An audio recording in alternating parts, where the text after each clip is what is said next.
So, Nate, do you have something to say to the people? Oh yeah, I got a lot to say to y'all. Okay, let me address the people of the comment section. We finger wrestled and tussled down there the other day.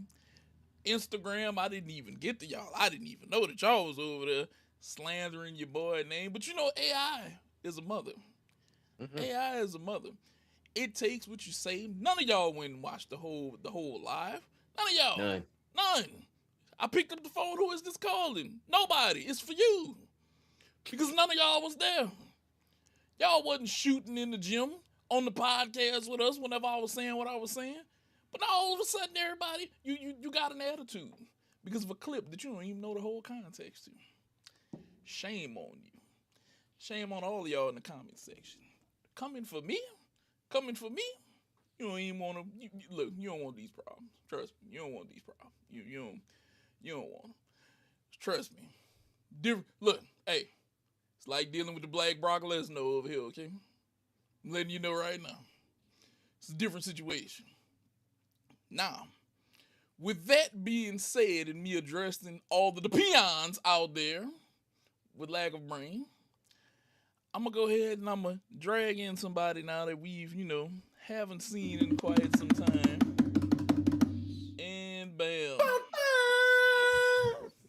He is Ladies back and from maternity. gentlemen, Big Vsky is back, baby. Mm. I just do want to say my sincerest apologies to the fans out there. I know it's been dreadful. I apologize to have to leave you with these two to fill your heads with that propaganda. I know Rob filled your heads with the Braves propaganda. I know they were on here feeling the propaganda about my Yukon Huskies, who should have won both the men's and women's tournament, Bullshit. and getting on my boy Gino's case, the GOAT coach. I'm sorry, y'all. Y'all had to sit through that. But I'm here, baby. Let's not talk about me beating Rob's bracket. Just a little side comment. But I'm Oh, back, we got to baby. bring up old shit. We got to bring it up. Let's get it. Look, ladies and gentlemen, you know who it is. Bramigos podcast. Finally, all three of us are back in the building at the We in same full time. strength. We're at full strength, baby. Maximum power. As we go on and on and on again. But you guys know today is the 12th, Sunday. But guess what's coming up? Guess what's coming up, Hmm. wrestling fans? Hmm. WrestleMania. And we're here to give you guys our WrestleMania predictions. Night one, night two. We've kind of had a little bit of look over, but we're here to give y'all our full insight on what we see and what's going on. And we're gonna start night one, Hmm. the Saturday card. We'll start how they have it listed on WWE.com. Undisputed WWE Championship match. Cody Rhodes, Randy Orton with Pat McAfee. How do you guys feel about this? VC, I'll let you go first. I mean, of course, I'm not thrilled that Cody and his crybaby fans have the title again. Still don't agree with that. I really don't believe, especially after the turn and the brutal beating that Randy Orton did, to insert Um, Pat the Lou. I don't feel like he needed a Pat McAfee. Like, what is the purpose of bringing in Pat? What is he bringing to the table? Nothing. He came to the cookout empty handed. You don't do that. You don't come to the cookout empty handed, and that's what I feel like. And like, I just hope Cody gets the break speed off of him because there's no point in him winning. It would have been all. This whole thing was all for nothing if he has to win. Give me the RKO master, the Viper to win as it should be, brutally. What about you, Rob? How are you feeling? I cannot agree more with the homie Visky. Like Cody's gotta, he's felt like a transitional champ. He's gotta basically be that transitional champ. Like the people basically want, you know, Randy, Kendall, Keith Orton. to basically win this title. Why? Because STL supremacy, of course, but also because I think people are basically fed up with Cody. And it's I don't know if it's bordering on X Pac heat, but it might be closer to that than what WWE wants it to be. Like I think that with Cody, all the shit with him is kind of basically felt like it's been felt more political. It's been felt in the way that it's just like, oh man, I can't feel this guy. I can't really grasp and really get a hold of what I really want out of him. It's just like it's okay. He really tries to say the right thing, do the right thing, and be the right guy. We just want you to be a goddamn human. And it's just like he ain't really doing that. Randy is doing that. Randy has made it happen. Pat McAfee is very much an unnecessary fucking addition. Like I basically put it on Blue Sky. I remember it was like he's basically Lil Mama when Alicia Keys and Jay-Z was on stage at the award, like at the performance. Like he's just there just to be there. Like who the fuck asked you? Why are you here? And I love Pat McAfee. I love what he's done. You know, WWE, like one of the best like color commentators in the history of WWE. So unnecessary for what they trying to do. It's not necessary. It's not needed. They already had enough story with this shit. It don't need it. It just don't need it at all. I agree with you guys. The question isn't how did we get here? It's why are we here? We don't want this. I don't want it. You don't want it. He doesn't. We don't want this. Trust me, it's some of y'all out there who gonna disagree with us and y'all gonna say, oh, y'all are haters. Yeah. Go to hell. Just go to hell. I don't want to see it. I don't want to see it. I've said this multiple times on this show. I'm tired of him as champion. I'm tired. T.I. Red. Tired. That's the best way to describe this with him, bro. T.I. Red. I can't get over this anymore. This is, you know what? We came to kind of a conclusion about this first Saturday card, but I'm gonna continue on because I don't even want to talk about this man. He's not nothing called. Go ahead, nothing. You take this. You go ahead with that. Women's World Championship match: Stephanie Valkyrie, Liv Morgan. Do you guys care about this? Yeah. It's like I don't believe you, bro. I don't believe you. I don't believe you. So okay. That was a hesitant. Yeah, you was hesitating a little bit. It's like that's the only way I could kind of really come out with it. Is like, yeah, and like me and the homie Visky were talking about before the show. It's like, so I've been catching up. So I'll put that point blank period. I've been catching up on everything. But I remember the promo that Stephanie did with Liv about grinding and doing all the work and getting all, basically, working so hard to get to this point. And I kept thinking, like, you're just too damn fine to be saying that. Like, it's one of those things where it's just like, you usually, so when somebody's making that kind of comment or having that kind of promo, it's like a, like the homie Danny Burke. Like if y'all remember Danny Burke back in the NXT days, like he looked like somebody. Him and Oni Larkin. Oh, Oni Larkin. Another shout out to Bill Bissick. Like it's like those the kind of people that make those kind of promos. They gotta get it out the mud. They gotta do this. And I'm not trying to downplay Stephanie's like prowess. She is a great wrestler, always seemingly been a great wrestler, worked her way up through the indies and everything like that. But somebody like that doesn't make that kind of promo. And it's mainly because of, and not saying she's got a leg up, but it's just like, you're just too damn fine to be making that kind of comments. People that make those comments don't look like you. It's one of those, it's not necessarily a criticism, it's an observation. And it's just like, damn, like I never would have thought that, but she is right. She has basically been around the world. She's done all the indies. She's been to Japan and everything like that. But it was just like, it caught me off guard because it was just like, that don't come out of you. But yeah, for the match, I'm like, it should be fine. It should be a good match. Liv is good. Stephanie's great. Like, it should be fine. And our one live viewer in chat actually agrees with us. He said there's no need for Pat McAfee. Nobody, it doesn't need to be there. And I agree. We all agree. This is nothing. They don't need to be there. Look, I know people like I said, it's gonna be somebody out there who's gonna argue with us about that. It never fails. It never fails. For 32,000 at least. Yeah. Now, I don't even know how we even got here to this match. Seth Rollins, Gunther. Hold on. I was about to say, Visky, do you have anything for my Liv? bad, my bad, Visky. My bad, Visky. Go ahead. Because I don't know how many times I gotta say this. I've been saying it since 2025. I will say it till I'm blue in the face is my shirt. This was Raquel Rodriguez's spot. This should have been Raquel versus Liv. Yeah. They had the setup and everything. You set it up and you pull my legs from under me. Why do they have a faction? Like, all right, I'm not saying there's nothing wrong with it, but how do we have a faction with more women than men?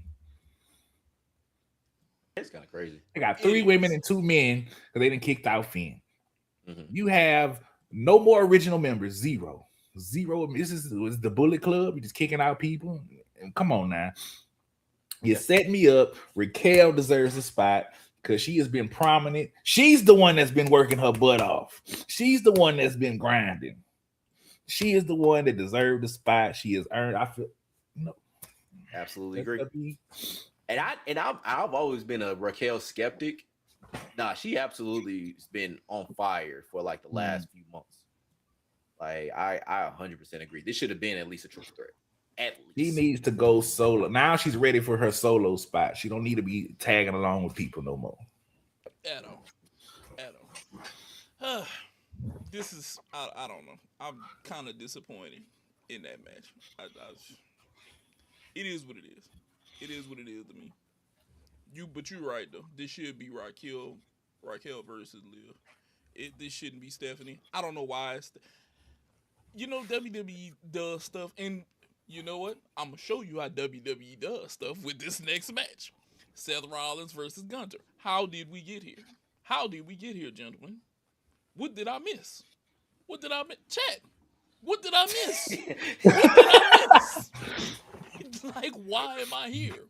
Is this I'm throwing shit at the wall? This gotta be I'm throwing shit at the wall.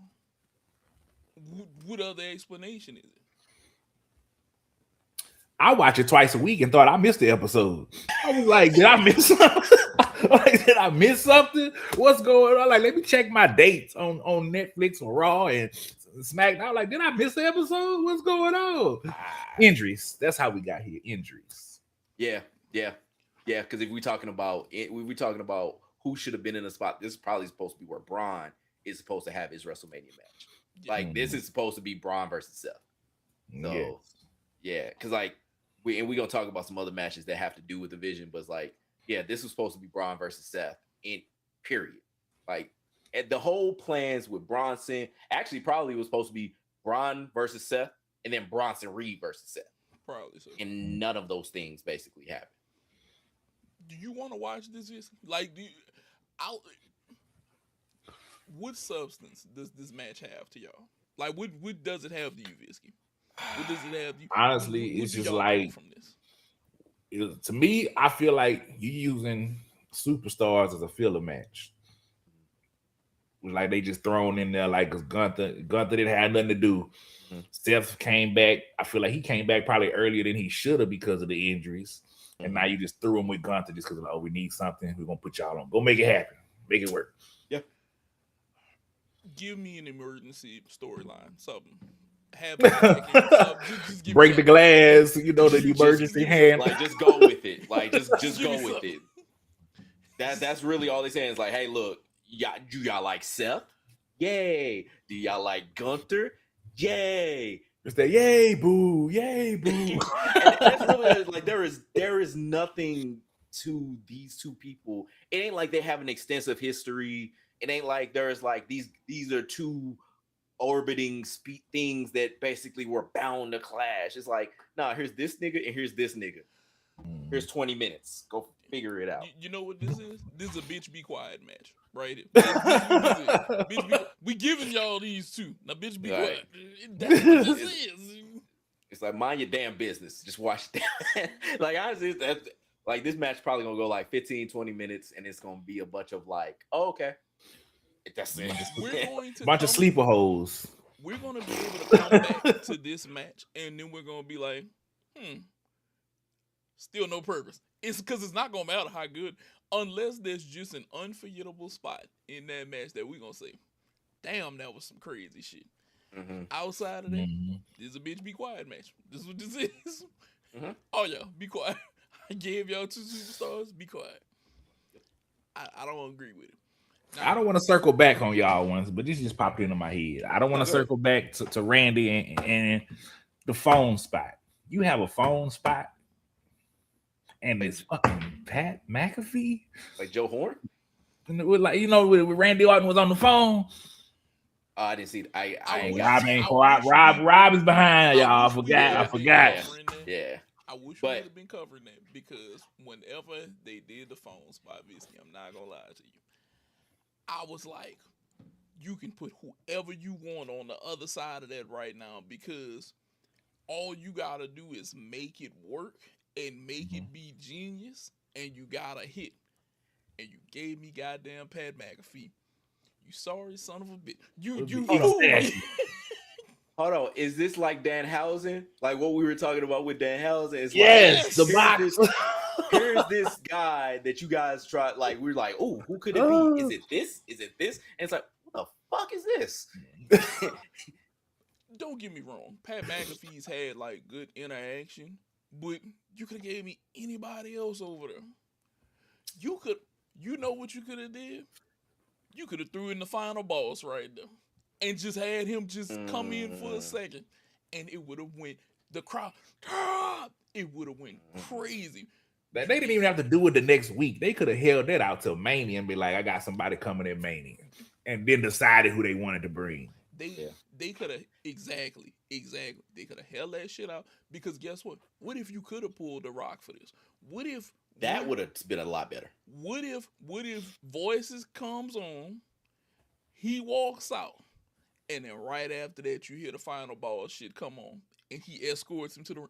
Do you know how that place would have erupted? Blown the roof. Because think about it, not just that you have like, because now that you say that, that actually is a much better idea. Because not only do you have 2 third-generation superstars, you have 2 of the youngest world champions that have ever been in WWE, and you have basically the history between Rock and Cody Rhodes, who are 2 at least multi-generation champions. Like it would have wrote itself. It would have wrote itself. Had us do this. I've been saying this for months and months. You can hire us. You pay all of their asses like $100,000 a piece, and they can't come up with what I can come up with. That is a billion times better idea. Honestly, like I can't even front. Like that is a much better idea. You close the circle on us losing out on The Rock from The Rock, John Cena. We close this with Cody. The people get The Rock. The people get some of the youngest champions. You get all of this culminated in one match. That makes your Saturday night 1 card even better. Or you get this, another option. WrestleMania hits.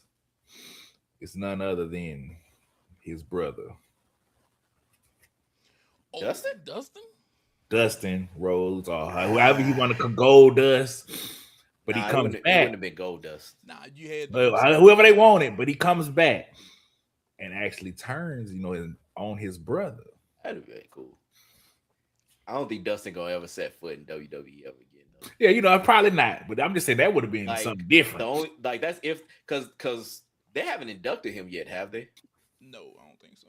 I think that's probably why. Like, I don't think he ever wants to go back there.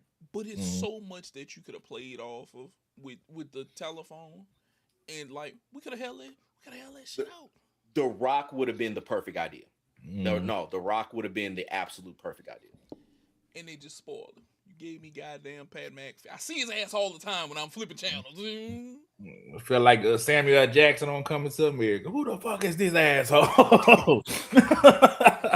But that's for real though. It's like, and I ain't trying to keep on it, but it's just like they said that they were trying to do it for like the corporate synergy between ESPN, because part of what people basically theorize is that they're trying to basically make the ESPN and WWE shit much more of a thing when one Pat McAfee is not a part of ESPN. His shit At is like all. his show is licensed through ESPN. So he's not an ESPN employee. So it's not as if like this is to build that. And guys, people have said it, and I'll say it again too. WWE, I mean ESPN don't fuck with WWE. At all. They don't. At all. Like I be watching Sports Center, and it'd be like at least because like the guy brother Trevor Scale, he'll try to basically do like when they do the ESPN spots or whatever, and like make it to where, but it's all motherfuckers that do not watch wrestling. They do not give a fuck about wrestling. You don't That have, basically have to talk about it because boss said so. you don't have a person on there that could be a wrestling talking head that you can pan to and talk about stuff and him relate with any of your wrestling crowd. They do. Who? Ardioka, Ardioka. He's the guy that he used to be. I want to say he used to write for like when they started writing because he was a wrestling journalist. Yeah. ESPN brought him in, and then he started doing sports centers. So he's like the guy that basically they've had to like be their WWE columnist to a degree. But the thing about it is he's one dude. Yeah. And they don't have him on that much, and I don't think they care to have him on that much. Seemingly, I don't watch a lot of Sports Center, but like he's the one dude that would be like wrestling is mainstream. Wrestling is big energy, big lights, front stage. It's about the show. If you want to marry these two, you have to make the show about the show. Whenever we speak on wrestling, we all have our favorite moments. We all know that WrestleMania, Show of the Immortals. ESPN isn't highlighting any of that. They don't care. They don't. I watch ESPN a lot. I barely see shit on That's there what about. I'm saying. If I pulled up the ESPN website, WWE is off in the others category. Just think about that. Other. It's not one of the top. It's not up there with MLB or any of them. It's in the others category. Now, this is where they lost me. I don't know if they accepted this for a trolling moment. This is when I know ESPN didn't know a damn thing about wrestling. When they let Stephen A. Smith put his top 5 up there with Bill Goldberg as number 1. Oh, that was trolling. That couldn't have been anybody. I like they gotta be. I said you're fucking with me. They gotta be trolling me. Come on. It had to be. I was like, that should have been vetoed. Come on, man. I want to say Ric Flair at least 3 or 2 or 3. It was some kind of weird, and it was all like WWE and all the niggas in WWE that was like in the last few years, not a few years, but like last 20 years. Exactly. I'm like, all this list, you put Bill fucking Goldberg number 1. Yeah. No, they ESPN don't give a fuck about WWE. Now, AJ Lee, Becky Lynch, Women's Intercontinental Championship. Where are we going with this? Like, what do you? First of all, let's start here. How do you guys feel about AJ Lee since she's been back in WWE?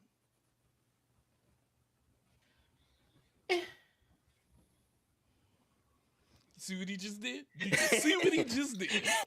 Do you see what he just did? So, yeah, it's like it's. You, Vinsky, don't look like This you is two. me.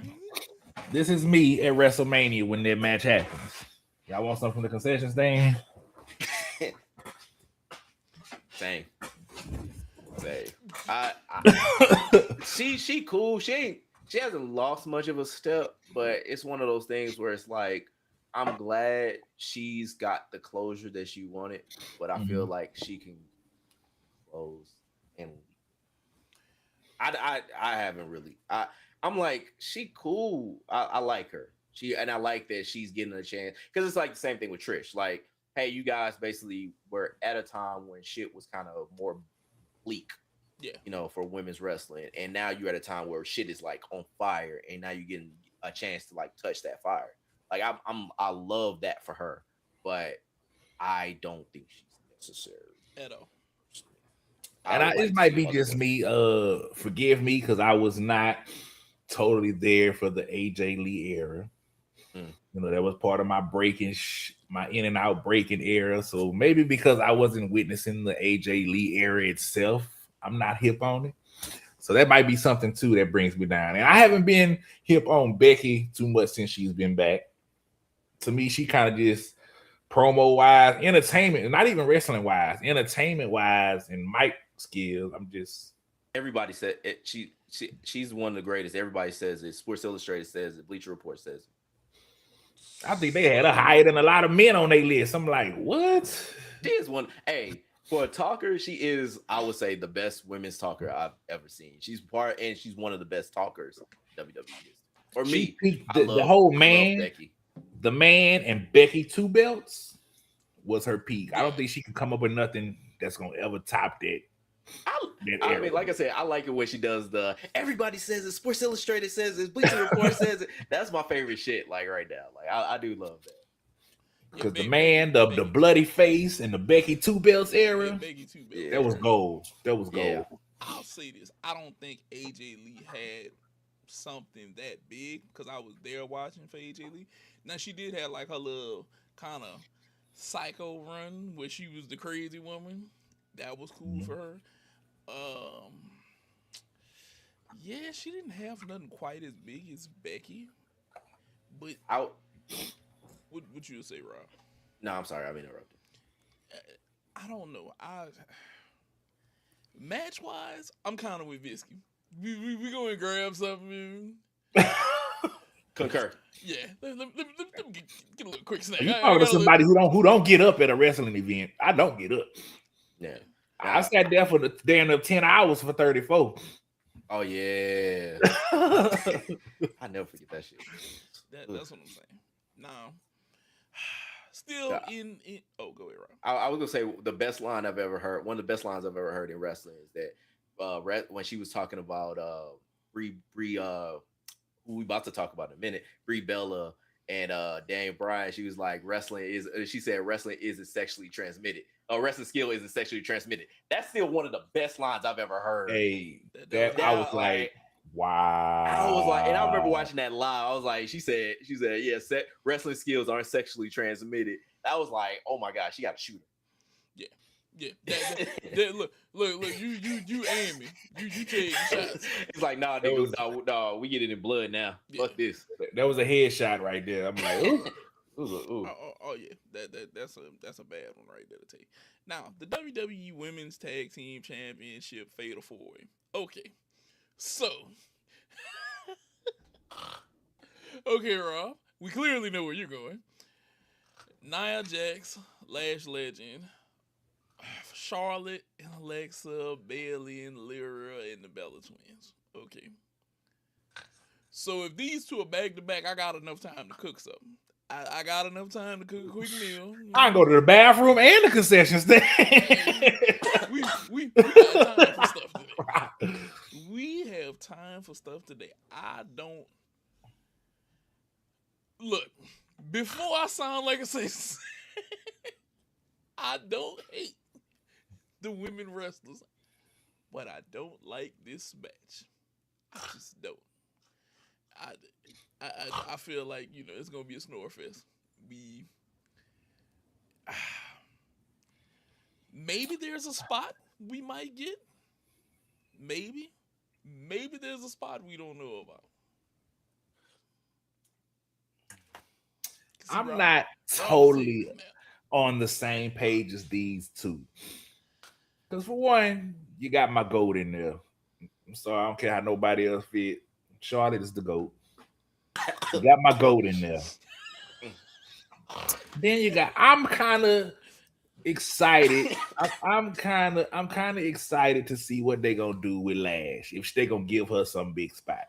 Just because she kind of up and coming. I want to see them give her a spot. Now the Bellas, I don't even know why they ever came back. Nobody asked for the Bella Twins. That they can go Lyra. I feel like they just there because they just needed to fill the spots. Give Bayley something better than being tag partners with Lyra. But I still would like to see my GOAT and Lash. That's what I'm looking for. Rob got some drool. Okay. No, okay. There's two people that I like in this match. Lash and Nia. I think those two are great.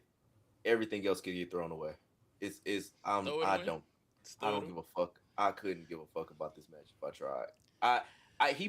She might be your GOAT, but she just my mule. Like she could carry ass out the way. You can't say carry ass because she can't do that. That is a very fair point. Touche, my nigga, touche. But like what we called her, what they called her? I forgot the name we had for flatback Becky or flatback something. Flair, bro. That's flatback. That's all she got. She don't have nothing back there. That's why when they said carry ass, I can't let you get away with that one, Rob. I can't let you get away with it. No. That is an important correction. That truly is. No, I don't care about this match. And yeah, I know he said, we don't want to sound like a sex. We talk pretty good, I would say, about the other two women's matches that are on. Yes. Because those actually have good wrestlers that are actually interesting. I don't have any interest outside of, like I said, Nia and Lash. I do love their tag team. I think their tag team is dope as fuck. I think Lash is a future world champion. Nia is a future Hall of Famer. Like, those two are great. Everybody else, throw them niggas away. I don't want to see. Like I said, I don't want to see Charlotte unless she's going against Bianca.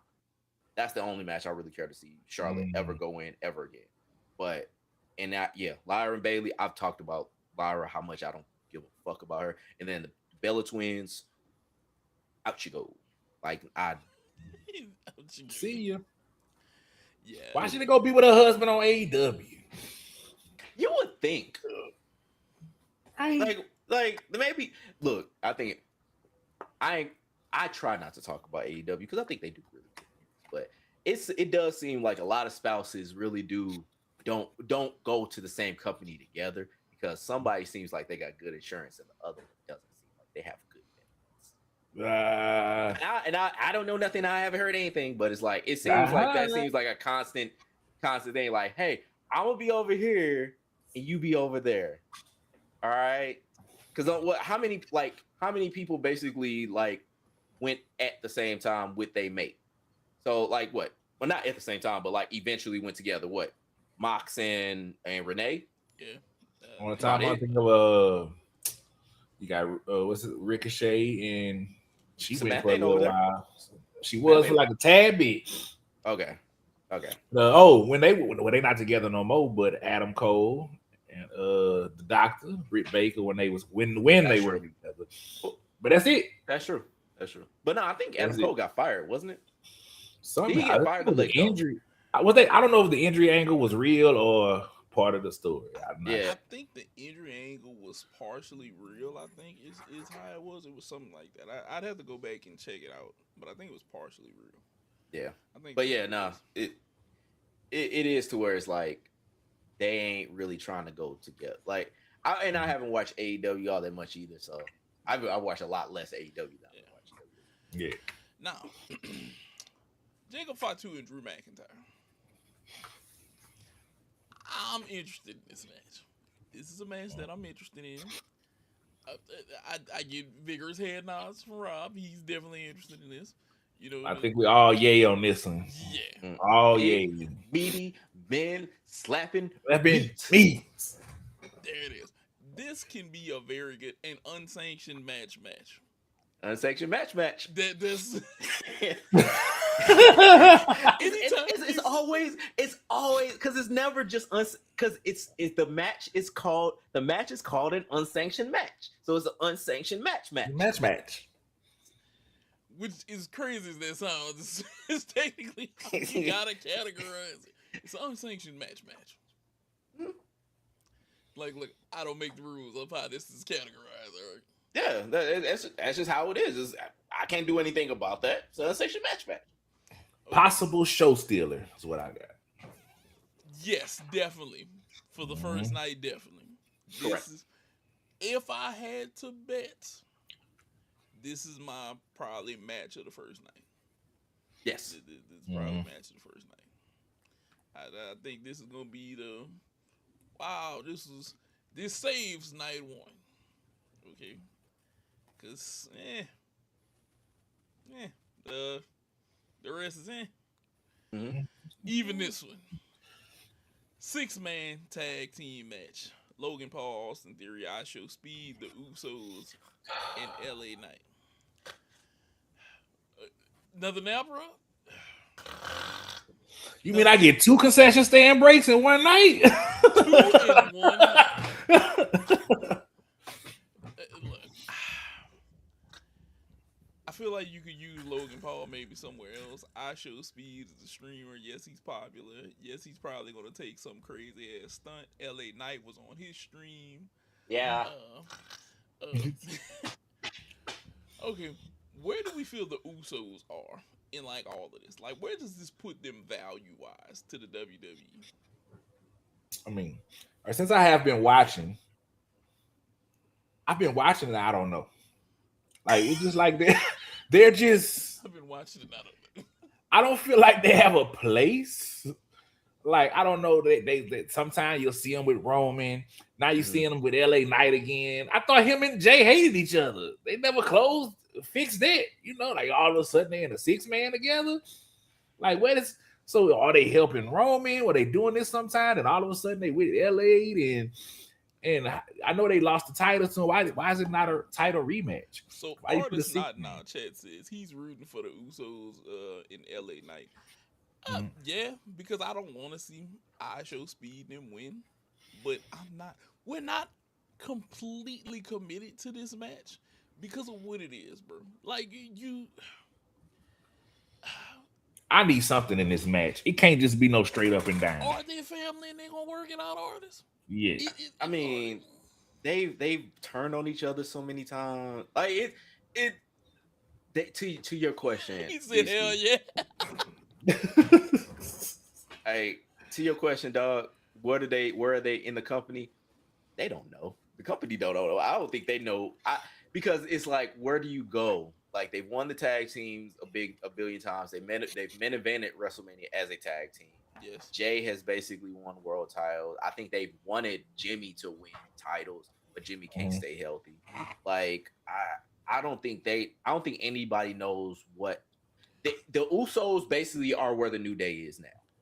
Whereas like they've done everything that's been done with them. They've worked with damn near everybody. They've really just kind of gone their whole journey. Like they've gone the length of how far they can go with them, and they just don't really have anything else for them. Point.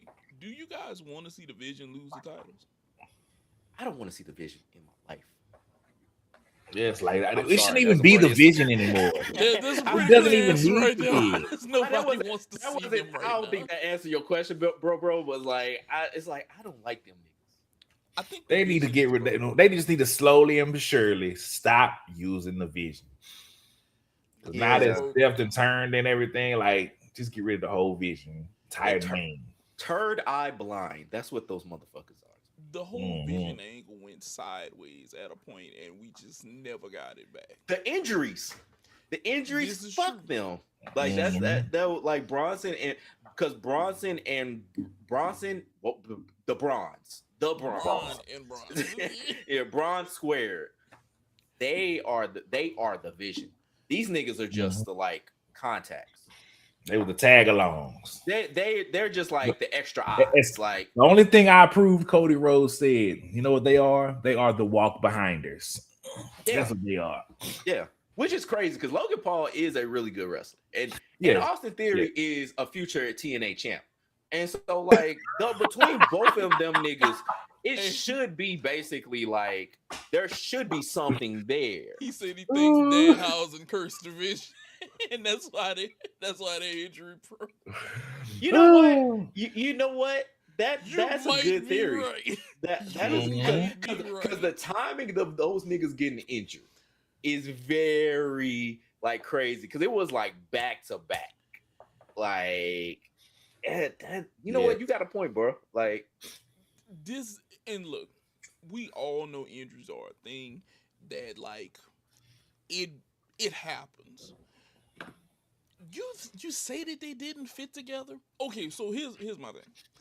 I Mhm. think that pairing could have worked, but the problem was once injuries came up, and the injuries kept coming up, and it could be Danhausen, but it's like so much of that happened, and it's gone. And once it leaves, you didn't kill a fire. I don't think. I think whenever the vision first came out, we all were, man, this could be something fire. This could be the next big thing. And then injuries happen, and Seth ain't there, and it falls apart, and then we don't have anything. And there was no pivot. There was no pivot in any of this because I don't think people realize your pivot move, what you can do is what, you know, yeah, there is no chemistry between Theory and Logan. There's no chemistry. None. They look. This is horrible for WWE, and I think WWE doesn't see what we see. I think they see. I think they want to see numbers. Mhm.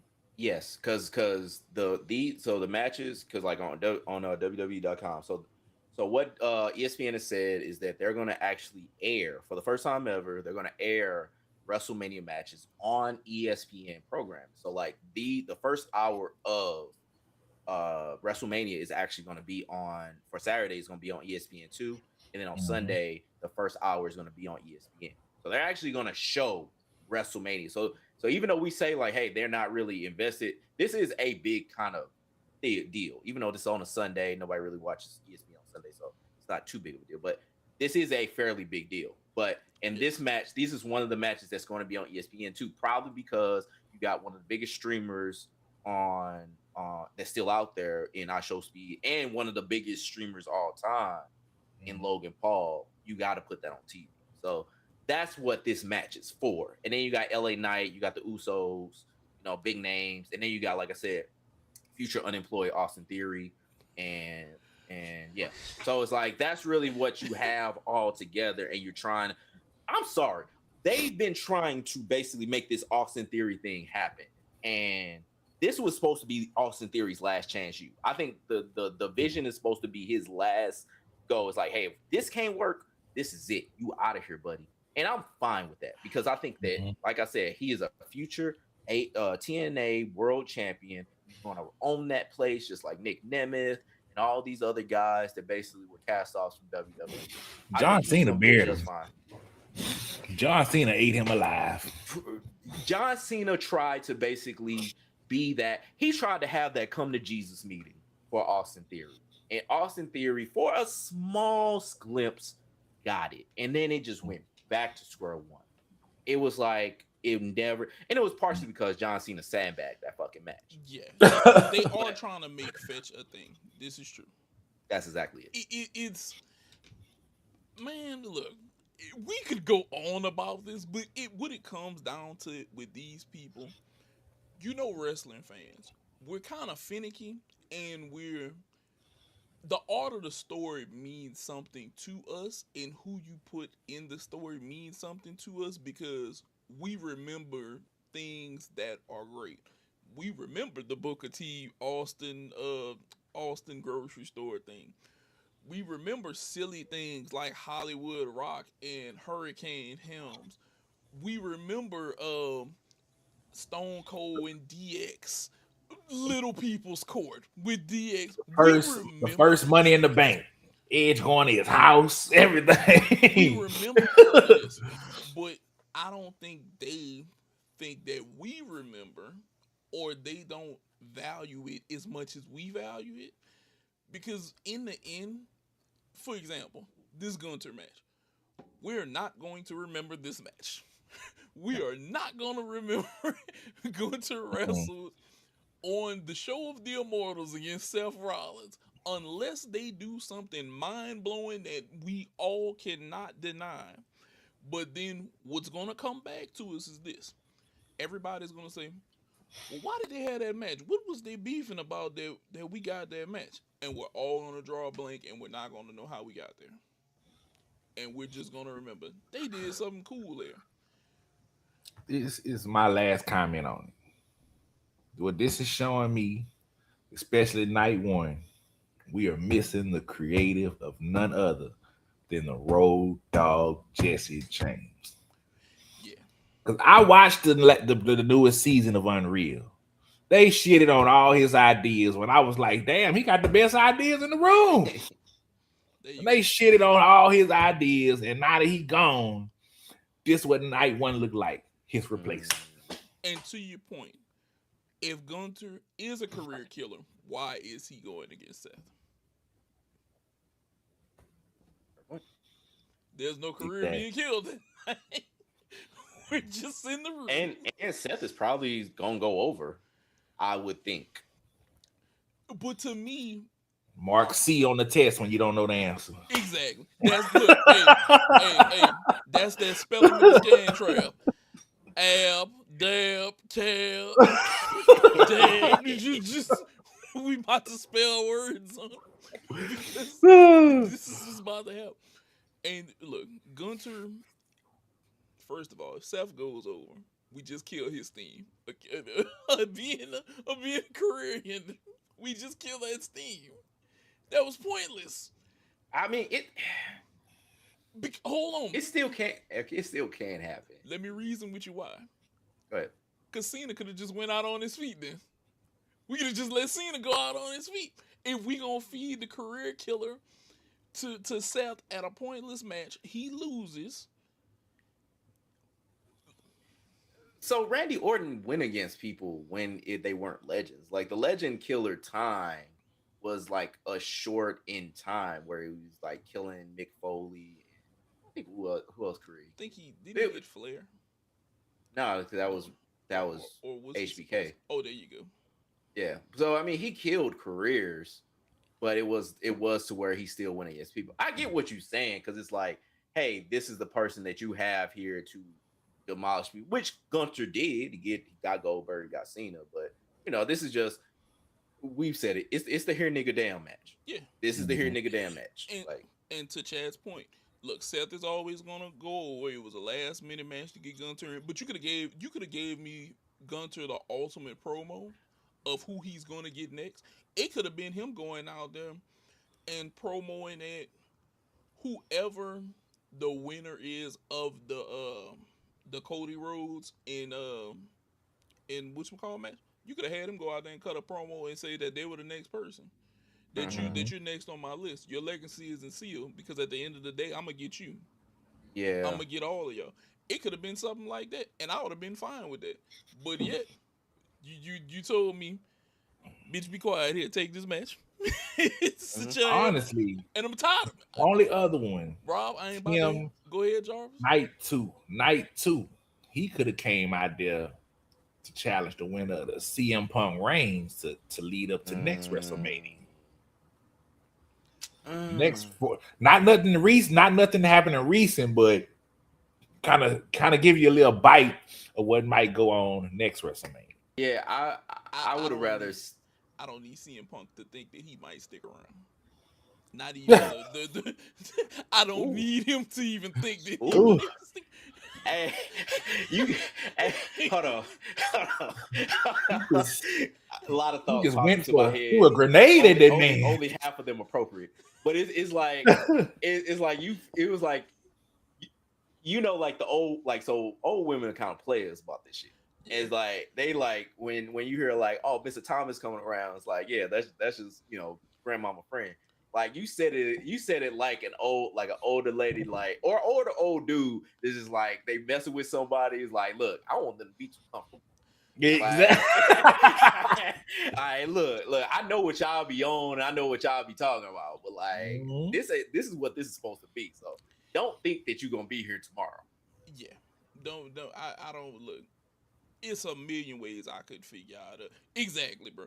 Look, he said, I'm tired of Punk 2 and his little wife, AJ. You see, Chad be agreeing with me.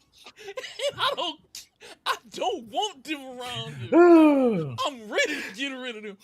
I can't be in charge of them because I'm telling you. The era is not delivering. This is not 2010, 2011 Punk no more. I will say he beating Roman's ass on the mic, dog. Yeah, on the mic.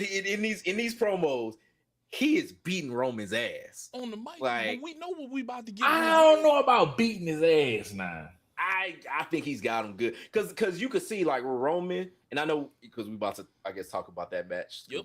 You know, but it's like you could, or at least the promos that I've seen with Roman and CM Punk. I don't know if there's been any more in the like last couple weeks, but I will say this: the reason that it seemed like Roman keeps going for the I'm stronger than you, I'm faster than you, I'm better than you.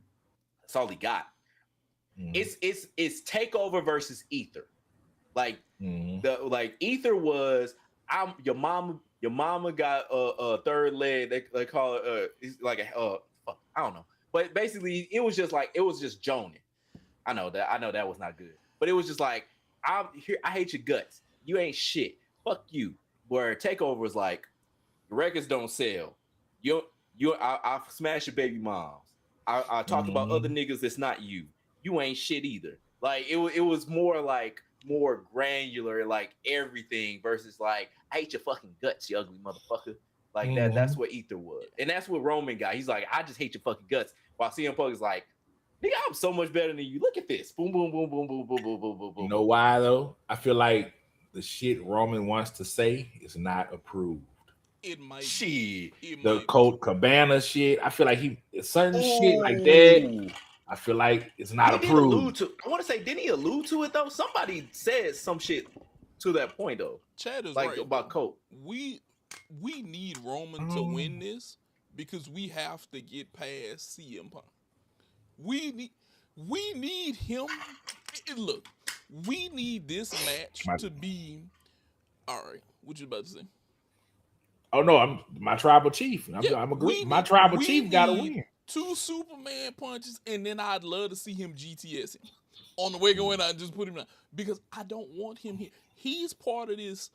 I'm here because I complained and whined whenever I was here for so long that now they gonna pay me and I'ma still be ass and I ain't gonna have it and I'ma cut some promos and then I'ma complain and whine some more, but I'm getting the check and I hate you and I hate all of y'all here, but whenever the check clear, I'm all right with it because I'm getting paid and I hate you and I hate you and I hate you, and that's all I hear from him. And I'm getting tired of him. When I mean I'm getting tired of him, I'm getting tired of him. Like look, him and Cody. I take Cody before I take him. I take Cody before I take him. Ooh, you pushing it there, huh? Ugh. Hey, if I gotta make a decision, bro. If I gotta make a decision, I'm taking Cody before I take him. I can't deal. Do y'all want to see CM Punk go over this match? No. Hell no. You know, I'm always with my tribal chief, baby. Because what we gonna get? What we gonna get if we get a CM Punk going over? Not nothing. It's hard to figure out where that's gonna go. Yeah. He said, "I'm a hate Punk fan over it." I feel like the one thing I do agree with Roman Reigns was he said he gave him time. He gave the company time to figure it out, and that's why he back because they didn't do what they were supposed to do. Yeah, we all knew John Cena was inevitably out the door, and we knew for sure that because Roman had been there, it was gonna be Roman's house. Okay, we knew this.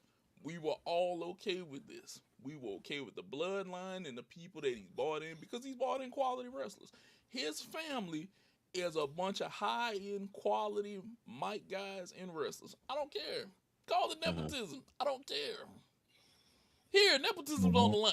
It's a bunch of them good over there. Yeah. Give them all here. I don't care. But I don't want CM Punk. I don't want him. And I hate the fact that Cody done brought up that. I don't know if you guys saw that, but now they're talking about nobody's ever addressed why me and my wife left AEW. He's the only one that's talked about that shit. But that's what I'm saying. You know what that tells me, though? I got to do and say what the hell I wanted over them till I decided I wanted a bigger check. and then I left here for the bigger check, and I didn't shine for a while, but y'all don't want me necessarily with the belt. The crowd, look, Cody, like you said, your daughter got it right. He's running for wrestling president. Okay, that's it. John Cena cooked him. They knew that they had to figure this out. Okay, and they knew at the end of the day, Roman is our best option. Okay, we know Cody Rhodes ain't got it. But you know what the goddamn silver lining is in all of this? Because we didn't had Cody so long, we turned and looked at those upcoming guys, and we got Ober, we got Trick, we got Javon. We got something better coming behind us. And I look at it as, because the goddamn wrestling president not being too good, we turned our head and looked over here for a while, and we said, them dudes over there is nice. Wait till they get to the main roster. Yep. That's all it is. That's all it is. As a matter of fact, a person who I want to see be more dominant, the Jade Cargill Rhea Ripley's match. I think that, look, in my heart of hearts, I don't want Rhea to go over, but I think that they're gonna put her over. I think that is gonna happen. Am I totally upset with it? Yes and no. Now, WWE, if you was ever gonna steal something from me, get your goddamn pen out right now. If Jade loses this, have Jade go off TV for a while, okay? Whenever she comes back, we pull a Mark Henry. Whoa, not the fake retirement. Bingo. We pull a fake retirement. We have someone come out there, and then we have a boom. I ain't done yet, but it has to be a dominant run. It has to be a dominant run. If we're gonna push, I still got gas left in the tank. Yeah, I still got gas. Yeah, Jade had a whole faction try to beat Rhea, but Jade has never been booked right. Jade, in reality, how many of them women could really beat up her? Like legitimately, Yeah. like that's in right now. Yeah, Lash. probably Lash Last Nia. and Lash, maybe Nia. Nia. That's about it. Honestly, Bianca, as Bianca the when she person, get back. yeah, Bianca, the person she represents, the character, the gimmick, I think Rhea could go head to head with her. Like, that's believable. Rhea is a motherfucker. Rhea is believable. She is. Yeah, that's. But I think for us to love Jade has to be a more physically dominant, assertive character for us to love her. And I think she got to be a heel. And that's where they're going with her. And I think because the thing right now, Rhea is the Rob face. caught up. I ain't want to say. I don't know. I was gonna say something, but we're gonna talking about it anyway. But yeah, go ahead, Rob. Yeah. Now Rhea is like the seemingly the face of this shit. And I know like there's been a lot of talk online. I've been seeing like the talk with I guess Jay saying some shit and everybody's been like getting at Jay. The reason why I think she's not as dominant of a physical person, I mean, you could look at her and see she's dominant, but I think part of why she's not, she's still new. Yeah. Like she only been around wrestling, like really around wrestling for like a handful of years. Like this is, I think this is year 4 or 5 that she's actually been an actual wrestler in the ring. Like I think it was like year 5. So I mean, she hasn't been around all that much, and she hasn't had a ton of matches. It's just you look at her and you like, oh yeah, that's world champ. It's kind of like how Roman was. Like the Roman thing. The great thing about the Shield was that it hid Roman for a while. That Roman could grow and become a wrestler, get out of the Georgia Tech football mindset, and be like, oh no, I'm a superstar. Here's what my family business is. Da da da. With Jade, she's kind of been like kind of out there because even like with AEW. The Hatter was the TBS champion for a long time. Yeah. And she's dipped. But like she was still growing into the shit. And you could see that she was growing into the shit. But she's been growing into shit in front of everybody. he brought up a point though. Sometimes she reads like she is reading from a teleprompter. Yeah, you could tell she's still green on that. And Yeah. I think they haven't found what it is to help her, articulate herself and it's natural. Because a lot of guys we see once they get that natural flow down, it's a different ball game for them. It's a But different ball game. But those guys were able to grow and not be seen as, so like The Rock, for example. Rock had a bunch of years where he was able to grow. By the time that he was The Rock, it was to where it was like, okay, well, I mean, it was granted probably about the same time where Jade is now, but he kind of grew up in the business. I think she's going to get there, and I think they're trying to give her that stable to get there, which is why I think that she's going to actually win. But the thing about it is, it's like, yeah, she still is green. I would say she's mostly there.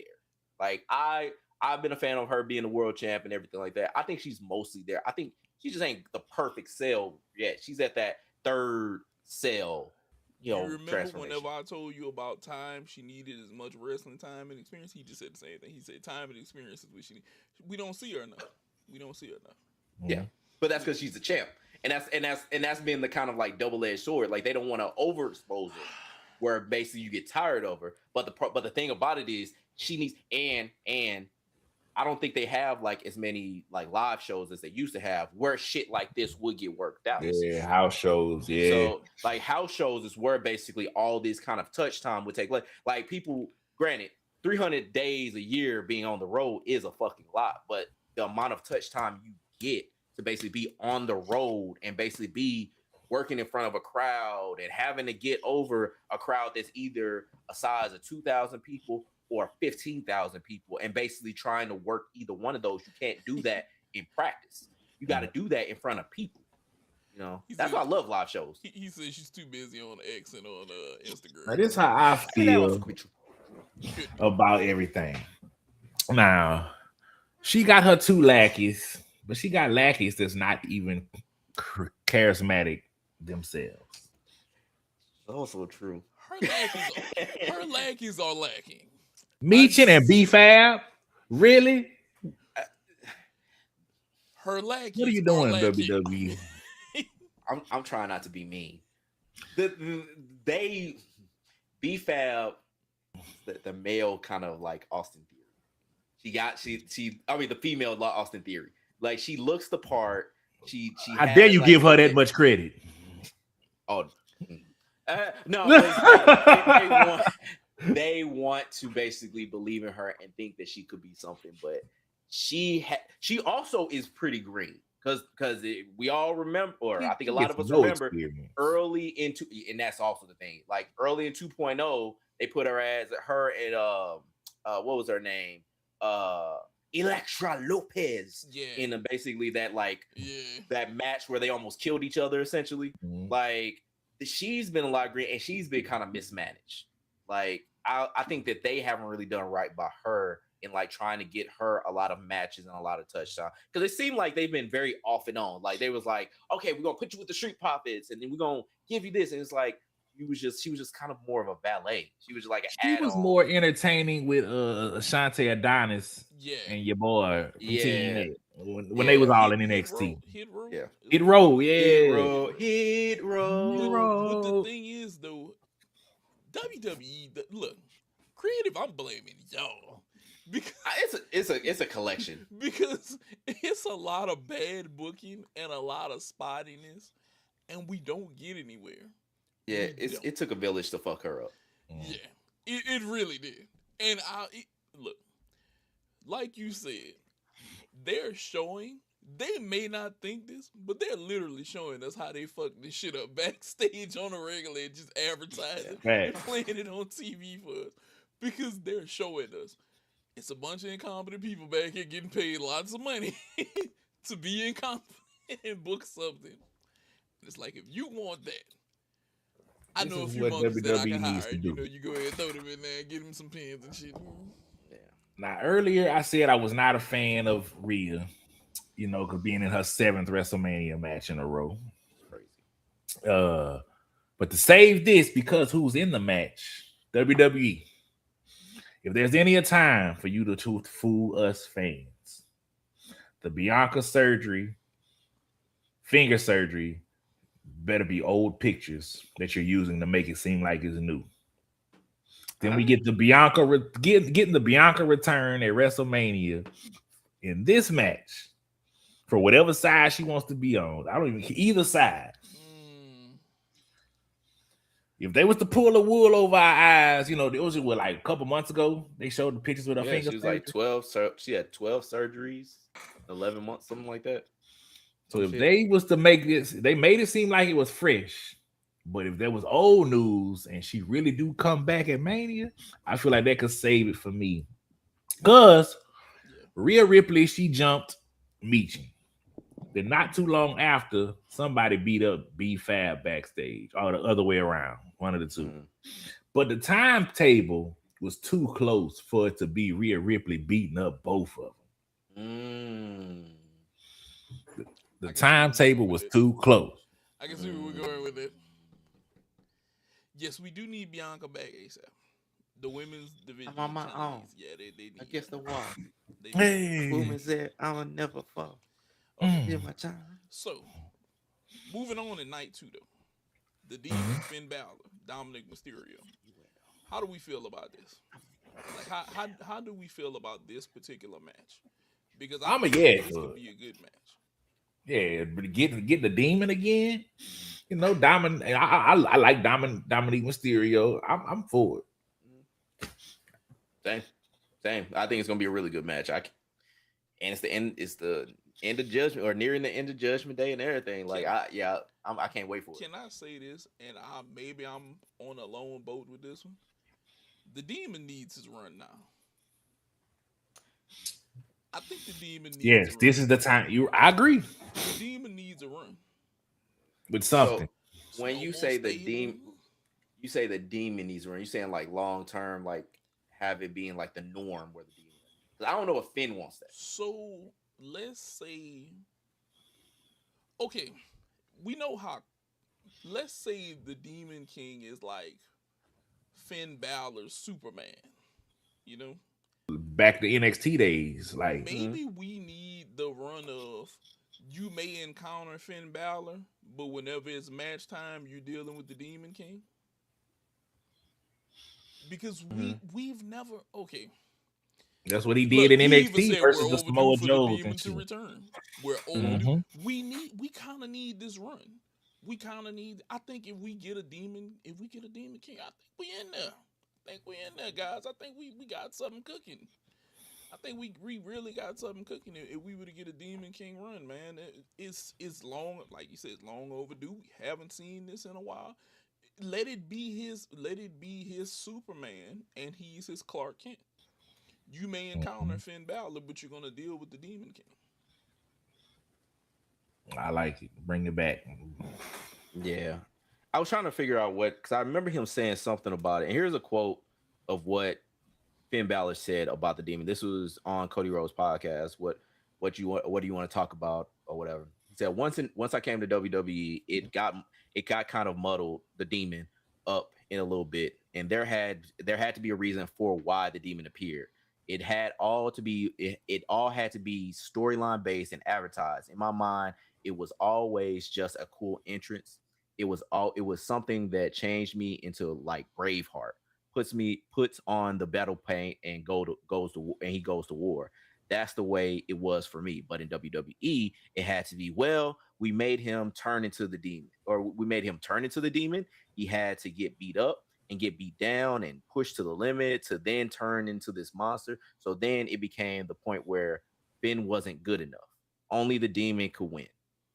So then Finn was lesser than the Demon, where they're supposed to be the same. So that was one issue I had with it. The other issue I had with it was always advertised, which I like to be a surprise. Like, oh shit, the Demon's here. It just comes to kick, and it just comes out and kicks ass. So it does seem like Finn would rather it be occasional and like a surprise and not like typical. But it also seems like he didn't want it to be a crutch for his character. That basically he can't win, but the Demon is the one that wins. So I'll say this: he should be able to win but we need to see the demon. Like it doesn't have to be maybe once a month, once every other month. The demon comes out to play. It should be more. Yeah, it should be more. We But he was more the demon in that. He didn't have the side Finn character in NXT. It was literally like almost always the demon. But to his point, also, it seemed like the better way to do it was not necessarily the demon as if like, oh, this is a whole different dude. It was, hey, I'm mad now. This is how I go to war. Like, I'm in demon paint, but I'm still Finn Balor. Yeah. I think that's the way he wanted it to be, which I think I get you. With turning back time, that probably would have been better. Because then you at least say, no, Finn Balor beats you. It's just Finn Balor more motivated versus here's this old alter ego. He didn't want it to be like the Wyatt and the Fiend situation. Yeah, because you could see like the Wyatt and the Fiend kind of had like it ran its course too. And it was just like the Fiend had, and it was like with the Fiend, I don't think everybody understood like what the Fiend should be and how it should be. Because you remember, like me and Vic, like remember we went to Royal Rumble and it was at the what was that, the strap that match? Dark match. There was that dark match in the dark. Yeah, like it was just like it was. I'm thinking of a different Royal Rumble. My bad. Yeah, 2023. The LA Knight joint. The strap match. The strap match. Yeah. It's like I think that people just didn't understand like what the demon should be and how it should. Like, how should the demon sell? How should anybody overcome the demon? Not the demon. The Fiend. And so, you want it to be to where it's like, okay, there is a point that this becomes even, unless you're saying like this is the motherfucker that just overall wins. Because I have my own things that I could bore y'all with about the Fiend and my whole like thing, but we got matches we can talk about. Yeah. Now, Sami Zayn, Trick Williams. Does Sami Zayn leave with this? Who that Trick? Hey, does he leave with he should have had the Hustle and Flow Me theme coming out, bro. He should have had the Terrence Howard whoop that trick, man. So do we think that he's gonna leave? Does Sami leave with this championship? Let me tell you something, WWE. Don't fuck this up. If you let Sami leave with this goddamn title, if you let WWE, nah, we here. Lemon pepper steppers. Them lemon pepper steppers, baby. Sami wins, we riot. You know what they're saying. That's how I feel about it. Yeah, we definitely need the lemon pepper steppers. I feel like this is a perfect lemon pepper steppers type of time. Give Trick Williams his WrestleMania moment. Don't fucking waste this match. Like when he pull the trigger when it's ready, when it's hot, when the gun loaded, pull it. Yeah. Even though I said Trick Williams is kind of like over, I think he's over with the U.S. champion. Like I think he's past it. I think you give him his WrestleMania moment, give him his goddamn title. Yeah. The world, America loves Trick. Give Trick America. Yeah, I see so much Booker T. But go ahead, Nate. I don't want to cut you off. He's okay. So hold on. He said, "Okay, I'm triggered now. I'm tired of Sami, but Carmelo got cheated." Y'all think Carmelo got cheated? Ooh, I heard. I didn't see it, but I heard he did. I think they were saving it. They didn't want to use that too early. I heard. Oh, you talking about like? Oh, in chat, are you saying like Melo should have been in the world, been in the Mania match, or are you saying that in the match that he lost, he got cheated? Yeah, because I think he might be saying he got cheated out of that title.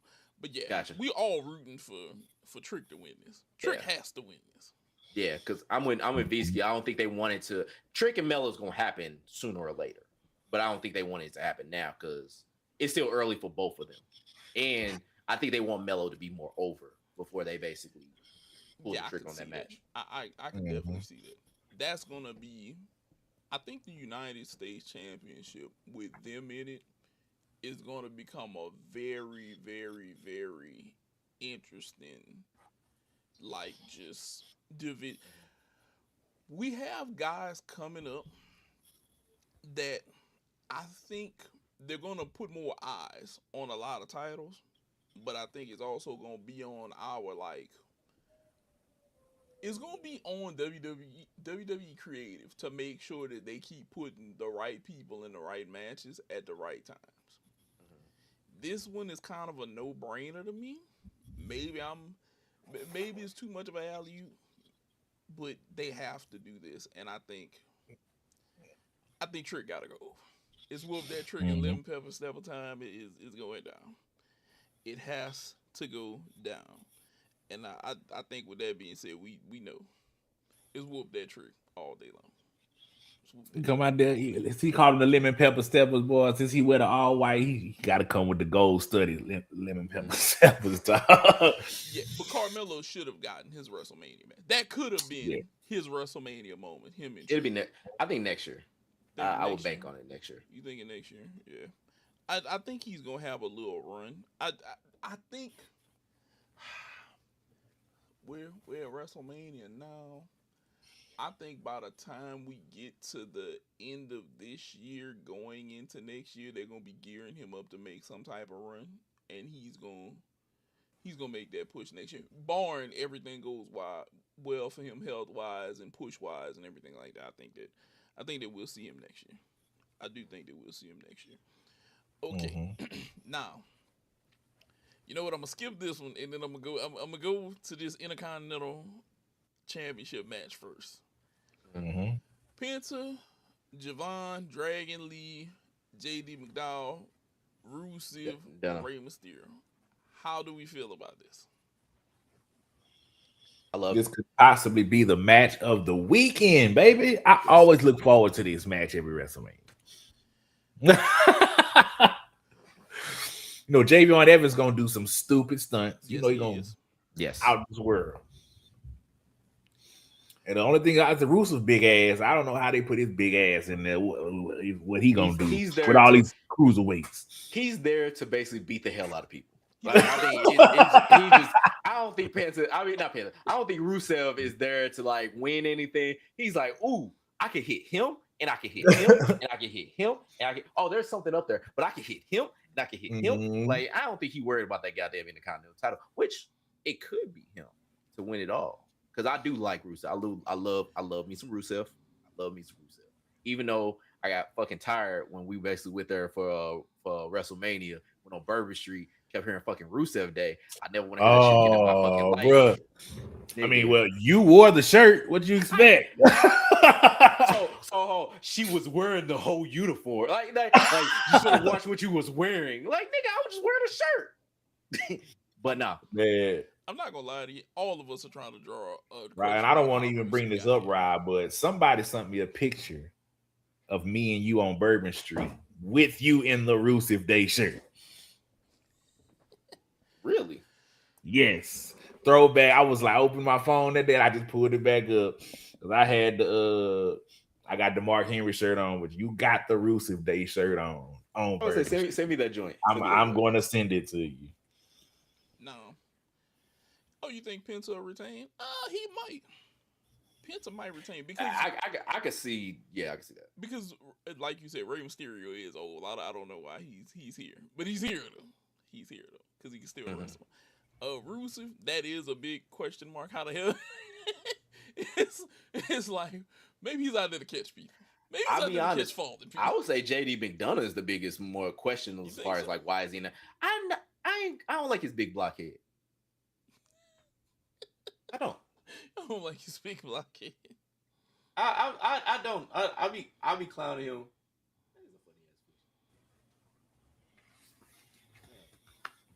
You were so young. But nah. Like I mean, I don't know. I guess I'm not the biggest JD McDonough fan. So it's like for me, I don't care if he's in a match ever. But like, yeah, I that's the biggest question. Like, why? I'll say he's more questionable than Rusev. Rusev, I think, is somebody that's an ass kicker that could basically win the Intercontinental title. I don't see JD McDonough winning the Intercontinental title. He definitely not ready for no singles title. Yeah, I don't think that he's ready for a singles title either. Now, to me, this is my match that I want to see the most. And I left what I think is the best for last. Obafemi versus Brock Lesnar. I think This is we really all, two big sweaty men slapping meat. I think we all want Oba to go over. Oh hell Mhm. yeah. I think we all want him to go Oh over. hell yeah. How?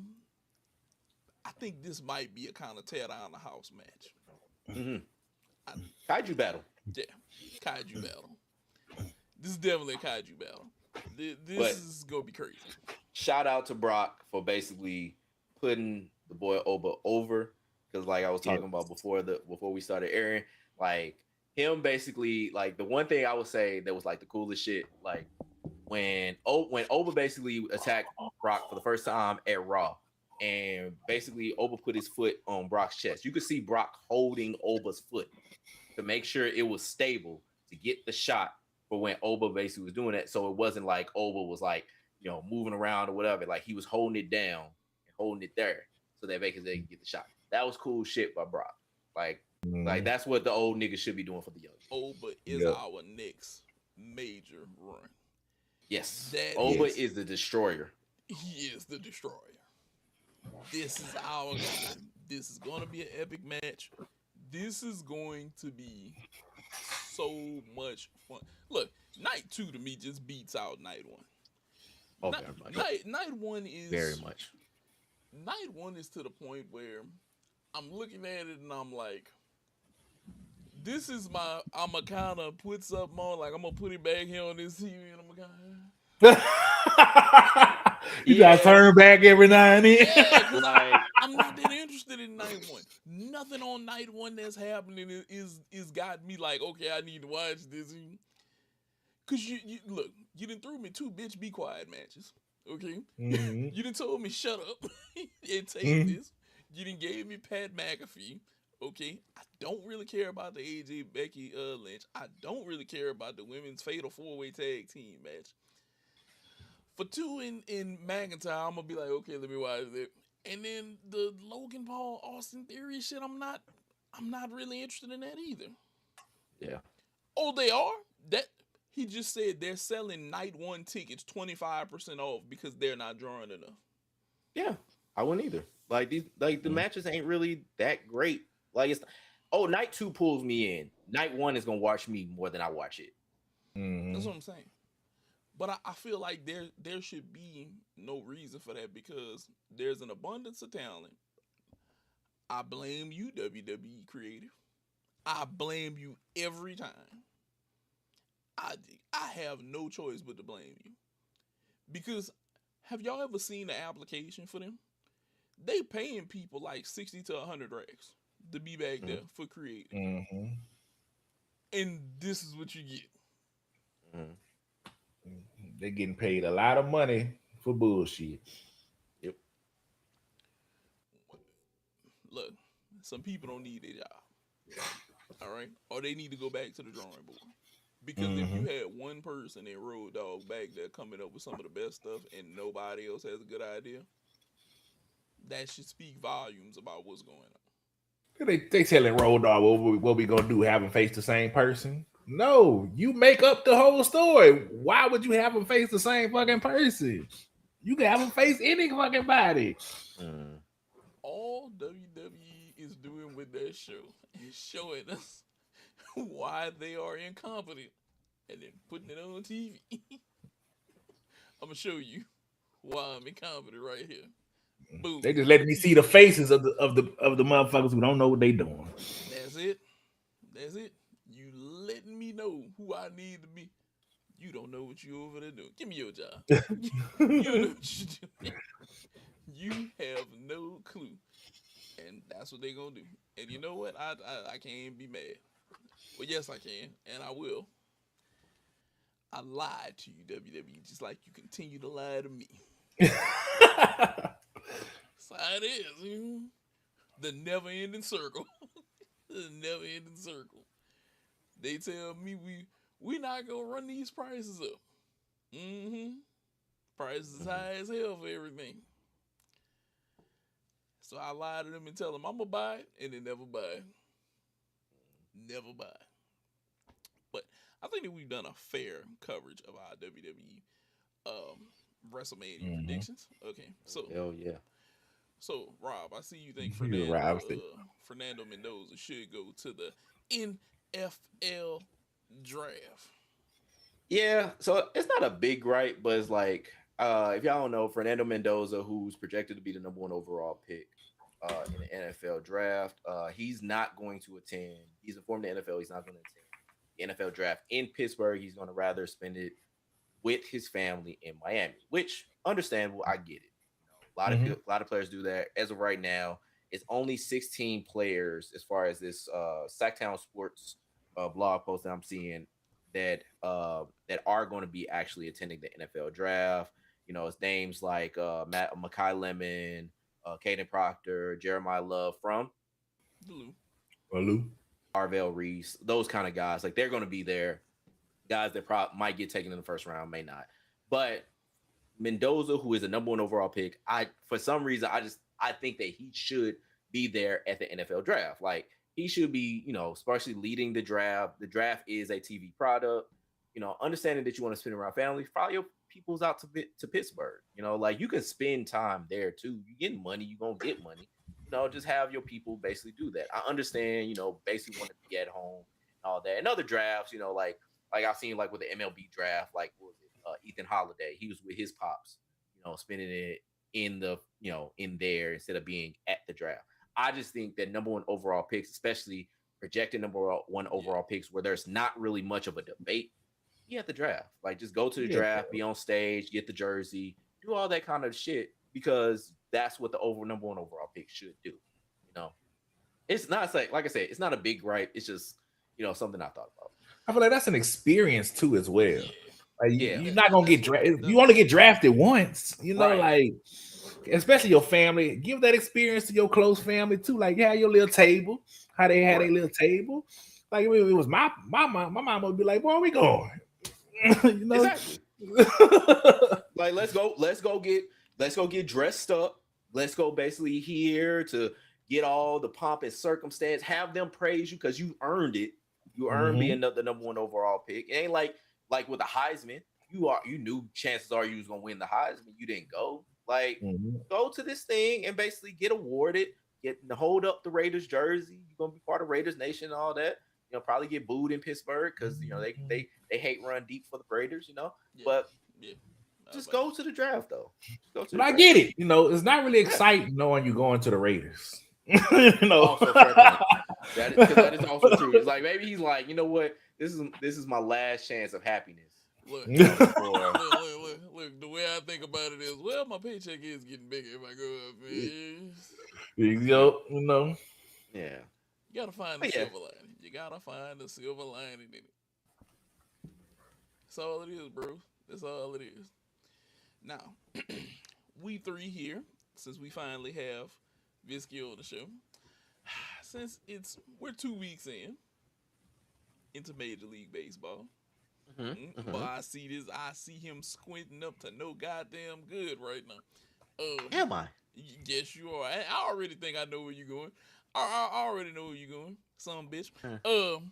So, how do we feel about our teams right now, starting out so far in the MLB? I know this mofo right here about to sit up straight and shit. He happy right now. So I'll let you go first. How do you feel about your Braves so far? mean the only one of our teams that's leading the division? For now. Pretty much. Yeah, did you see how the way we're playing? I was a little skeptical when Ozuna put on that black and gold. And I was like, we losing Ozuna, but I'm loving it. We've been this the Braves I remember, baby. Come on. We in there. Let's keep it together. But good. Bottom feeding, but okay. No. Come on, Rob. Stop projecting. Stop projecting. All right, what about you, Rob? Projecting now. How you feeling about the Cards? So I am feeling very good, even though today we are getting our ass handed to them by yours truly, and about to basically lose to the Red Sox. And we're about to basically lose this series. Chances are, unless we get another comeback victory, because we've been good for that this year. That's what I've been actually loving. Like the amount of fight within the baby birds. Like this is actually they're faring a lot better than I thought. I thought we would basically be, lose. Like I thought we was gonna lose this series to the Mets. We didn't. We actually won it. We basically been playing well against a lot of teams. Had a great opening day. JJ Weatherholt had home run in his first game. We ended up coming back. Like it was an app. Like it's been a great season so far for us. Dustin May actually showed out against his former team, the Red Sox. So maybe that might be turning around as well. Like I've actually been enjoying the start of this season, like in start of what we're doing, because I know it's been, hey, are they rebuilding? Are they tanking? Yes, sure. They're not tanking. It's one of those things of, hey, we have all these top prospects that we've had that wasn't getting any run. We had these older guys that haven't been playing like the all-star level that they were. We need to get these guys some runs. Now, when Lars Newborg comes back, there's going to be probably a little bit of a conundrum because how well Jordan Walker cannot stop hitting home runs. He hit his, I think, 7th today, which that's been, granted, it's been early. It's only been like a couple weeks. I'm so glad to be on Jordan Walker Island. Like I said, I was going to be the last one on it until basically proven otherwise. And he has been showing the fuck out the start of the season. Hopefully it does at least stay close to where it's been. But yeah, I've been loving my Cardinals so far. And I guess it's me. Look, horrendous start. Oh, is that? Horrendous start. Yeah, we won the first one and then lost the next 5 straight. Then we won again and we lost 3 straight. But not great. But since after that second little 3-game losing streak, which look, we faced Houston and then we faced San Diego. Okay, then we faced y'all. Well, we faced the Brewers. We won 2 out of 3. It's a murderer's row. Yeah. We've been murderers row up front. Okay. We got y'all. We lost the first one. We won the second one. Look like we might win this one against y'all. I think that we're gonna be fine. I think that we're gonna talk too much shit last year. Now look at you. At the I bottom. ain't talking no shit. Rob, he was giving us the business. That was at the end. Yeah. That was at the end. It was all set in stone by then. It still happened. It was still happening. Hey. Well, I just want to say one thing, all jokes aside, about my Braves. The one complaint that I've always had is the bats are never working. They're working for some reason this season. Yeah, like I don't know what guy we put up like 17 on the Diamondbacks. We just won like 11 something the other day. I'm proud of the bats. They finally can see the ball. I don't know if they got glasses or what. As of right now, y'all are second in all of Major League Baseball run differential, plus 34. So y'all I doing the damn thing. I can't even front. Let's keep it up. But I have been watching. I'm watching everybody's team. I've been looking at the Cardinals. They are decent. They decent. They holding up. Yeah. I'm actually surprised at the Red Sox. It's actually shocking me. We had a murderer's row. We had a but that is also true. Like y'all had like great teams that basically has been. Thank you for the pickup, Rob. He had 3 RBIs the other day against y'all. Shit, he just had. I want to say he just had a homer. He had a homer today. Yeah, I don't know what it is. You handed him. He's good. He is. The thing about Wilson Contreras, he is very, very, very, very, very good. The only I thought he would be the one guy we would keep. I think the only reason they probably didn't keep him was because they really wanted. Alec Burleson won a Silver Slugger. They tried to figure out because the outfield has been crowded. They didn't want him to play right field. They wanted him to play first base. And with Lars Newborg eventually coming back, they want to get Jordan Walker some time, all that kind of shit.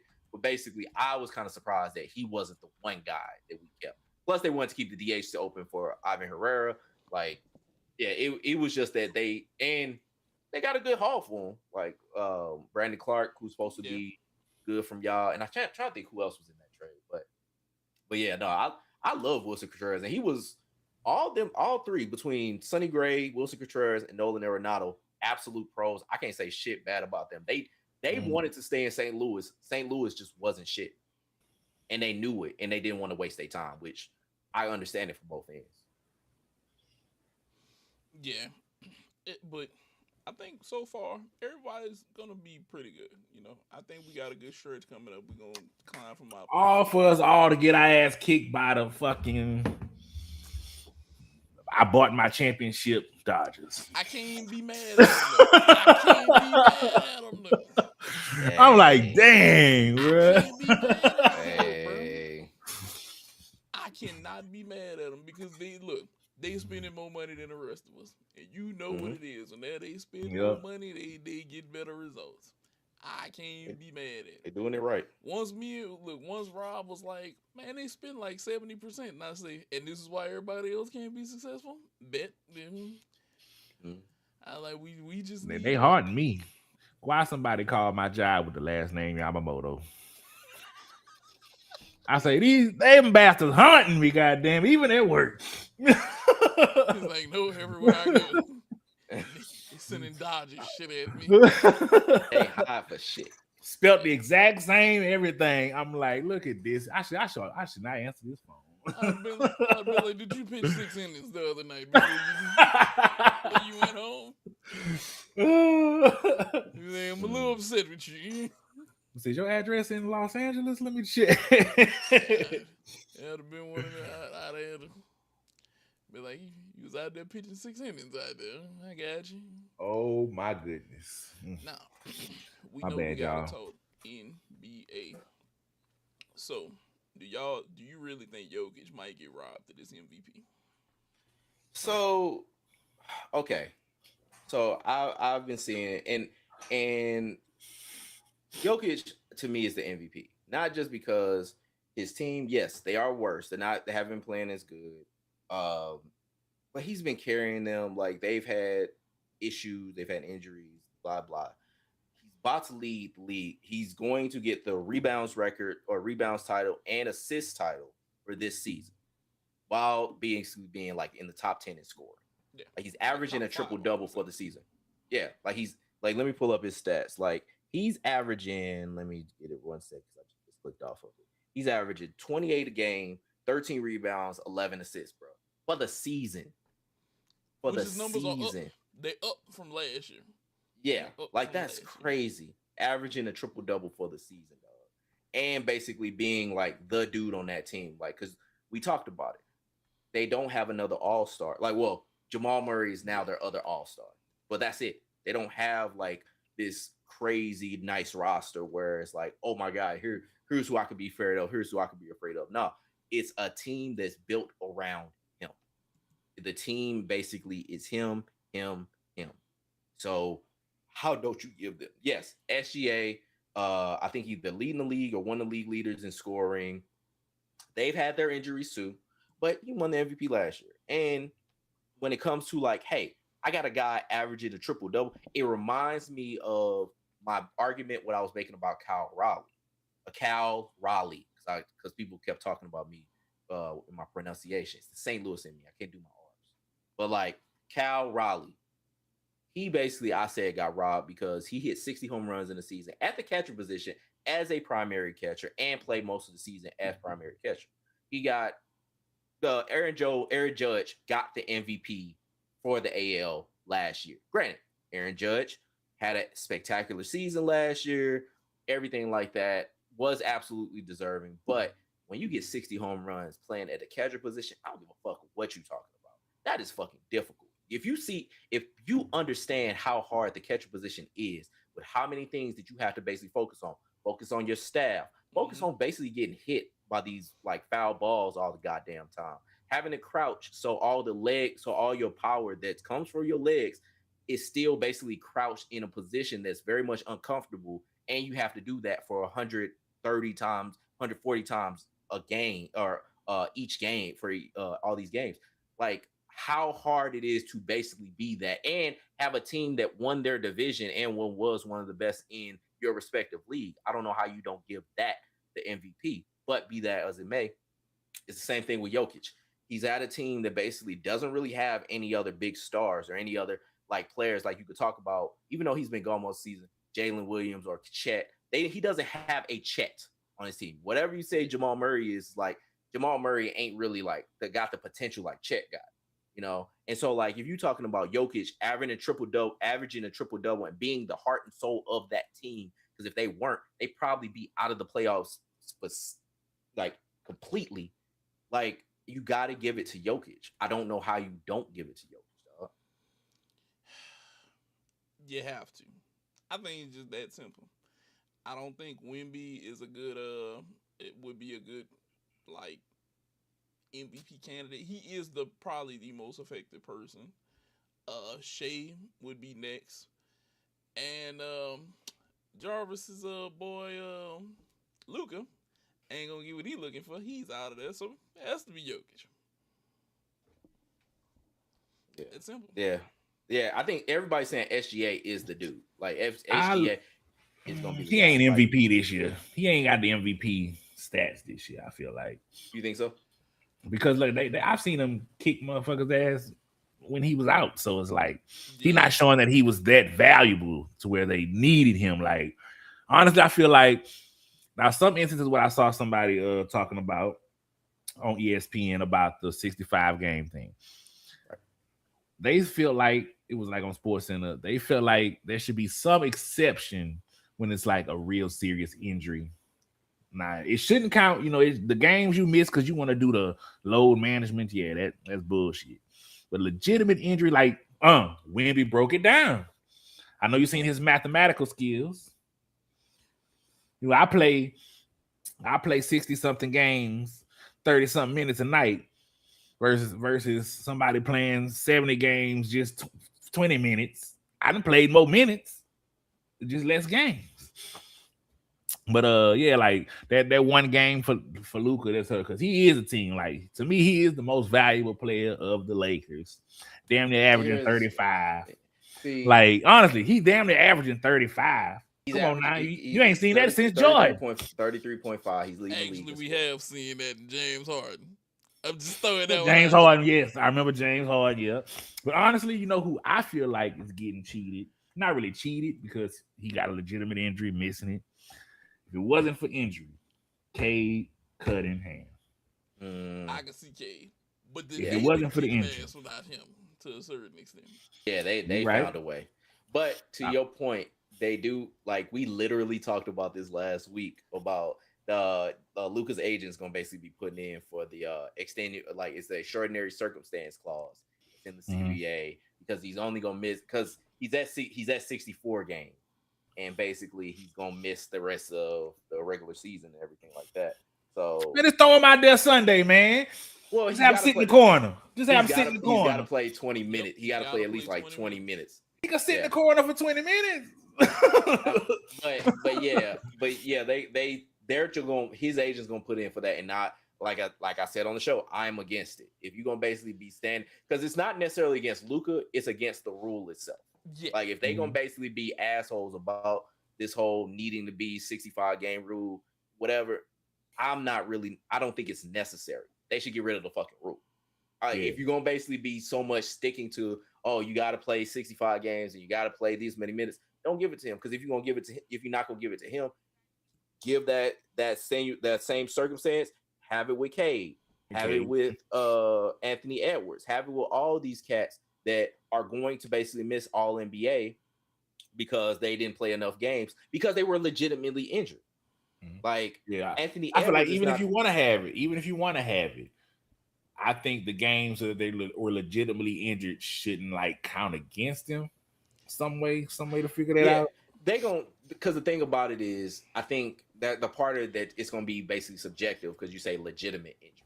Yeah. So like if you say, hey, dude sprained his ankle, no, but he could still tape it up and go out there. Is that legitimate versus like he got an MCL sprain? Like I don't know if you want to triage shit like that. And I think that you can always put that gray MCLs, area.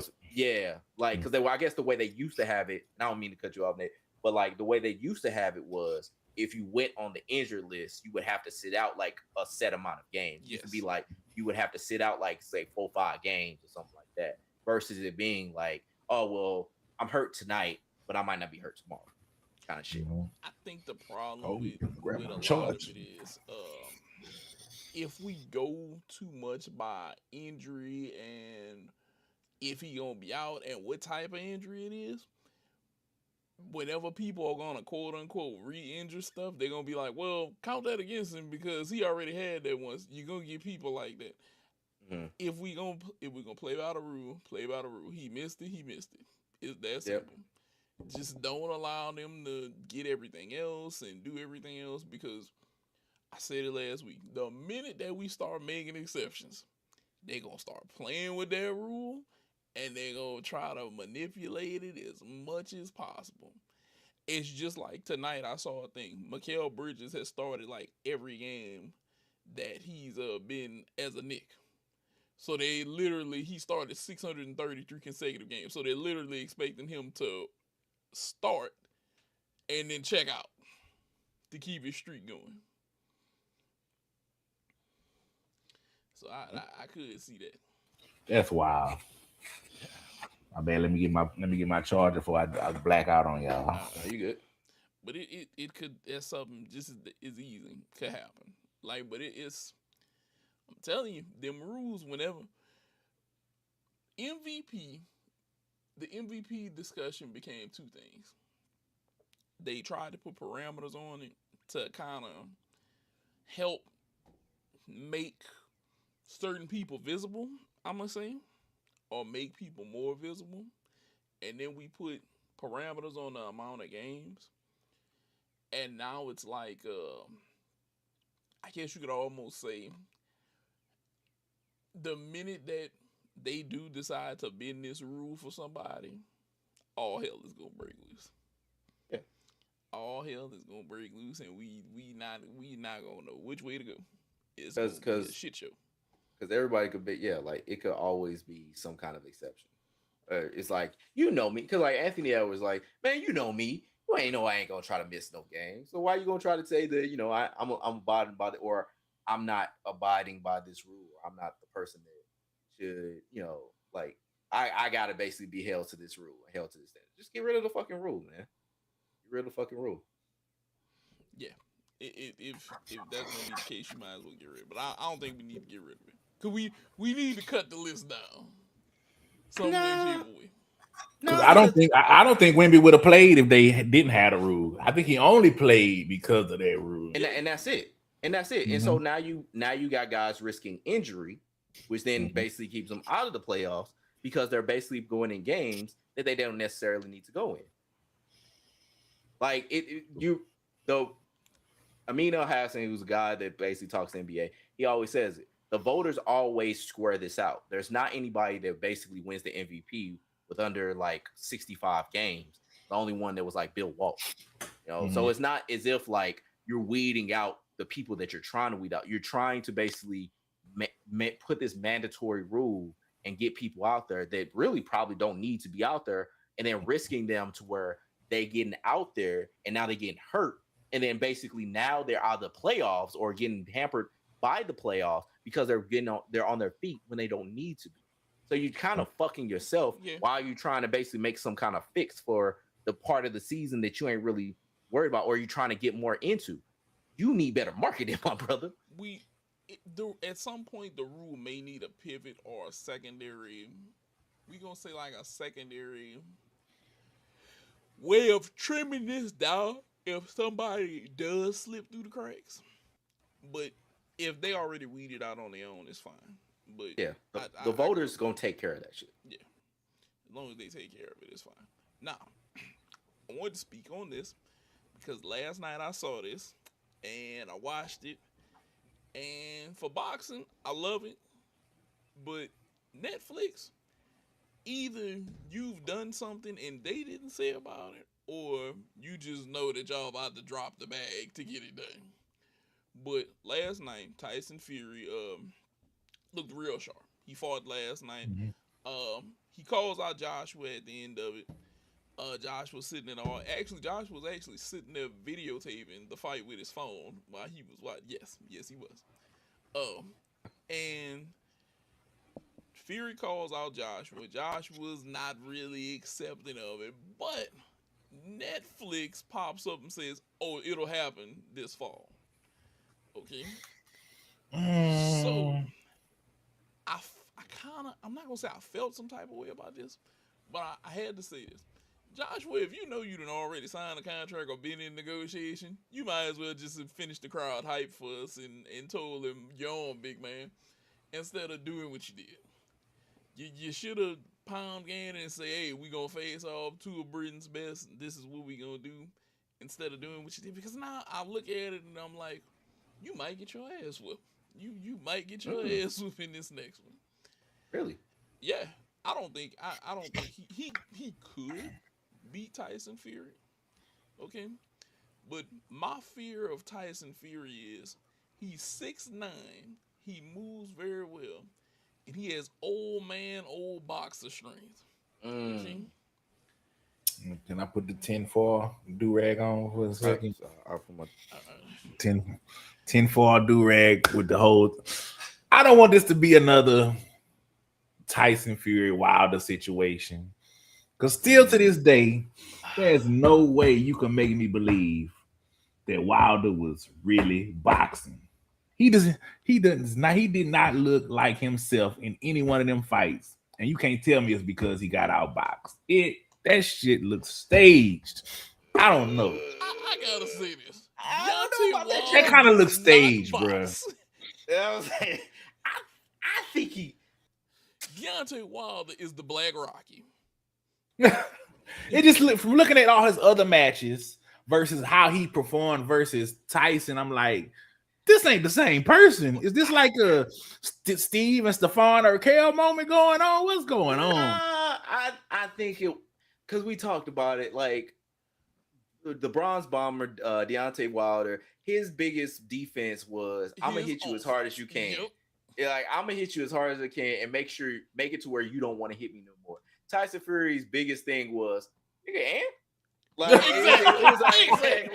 it was like, I'm gonna take what you got and I'm gonna get the fuck back up, and then what you got there, he's like, and Deontay Wilder was like, well, fuck, I ain't got nothing else. Like I hit you as hard as I can. It didn't seem like he was hitting hard. It just seemed like he wasn't. No, he was hitting hard. I don't know. Maybe it's just what I don't know. From what it just looked like to me, I don't know. Maybe I just expected him to just perform different. I don't know. That second fight, Tyson came in there prepared. He put on a little weight, and he's talking about to lean on you and whoop your ass. And that's what he did. He leaned on and whipped his ass, and that's all it was too. That's all he needed to do, because he actually boxed him. Yeah, he knew that Deontay. Look, hats off to Deontay Wilder for being a boxer. Like I said, his game plan is, I'm trying to knock Sonic rings about your ass right now. As soon as you get in this ring, I need to hear ka-ding, ka-ding, ka-ding everywhere before the end of the round, so I know I didn't win. That's it.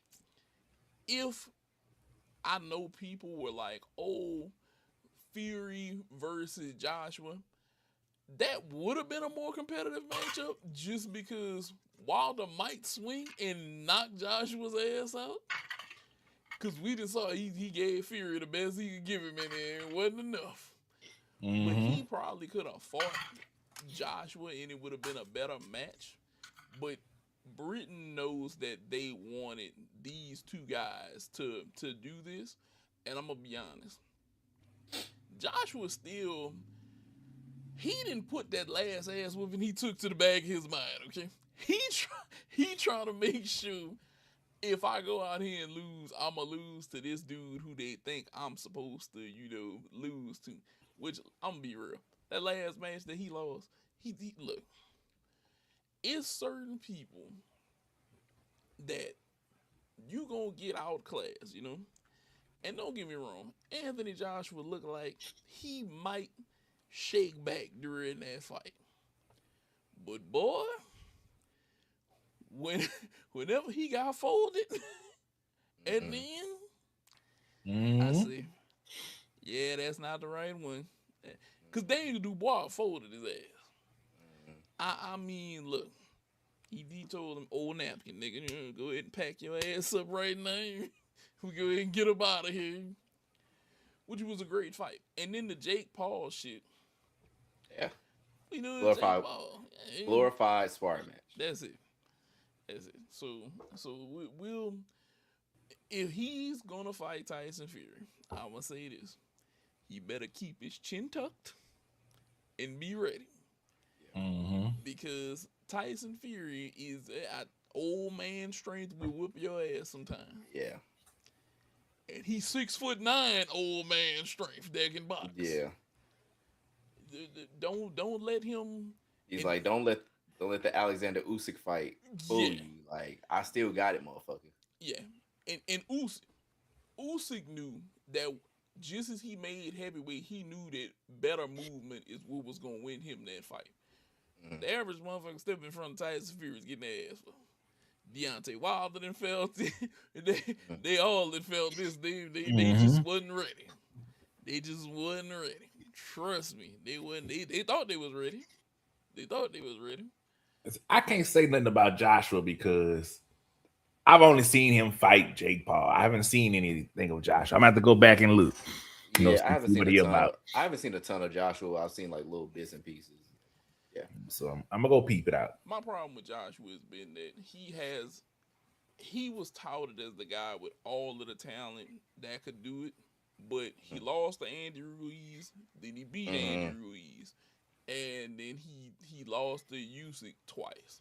Look, Usyk is just a monster, okay?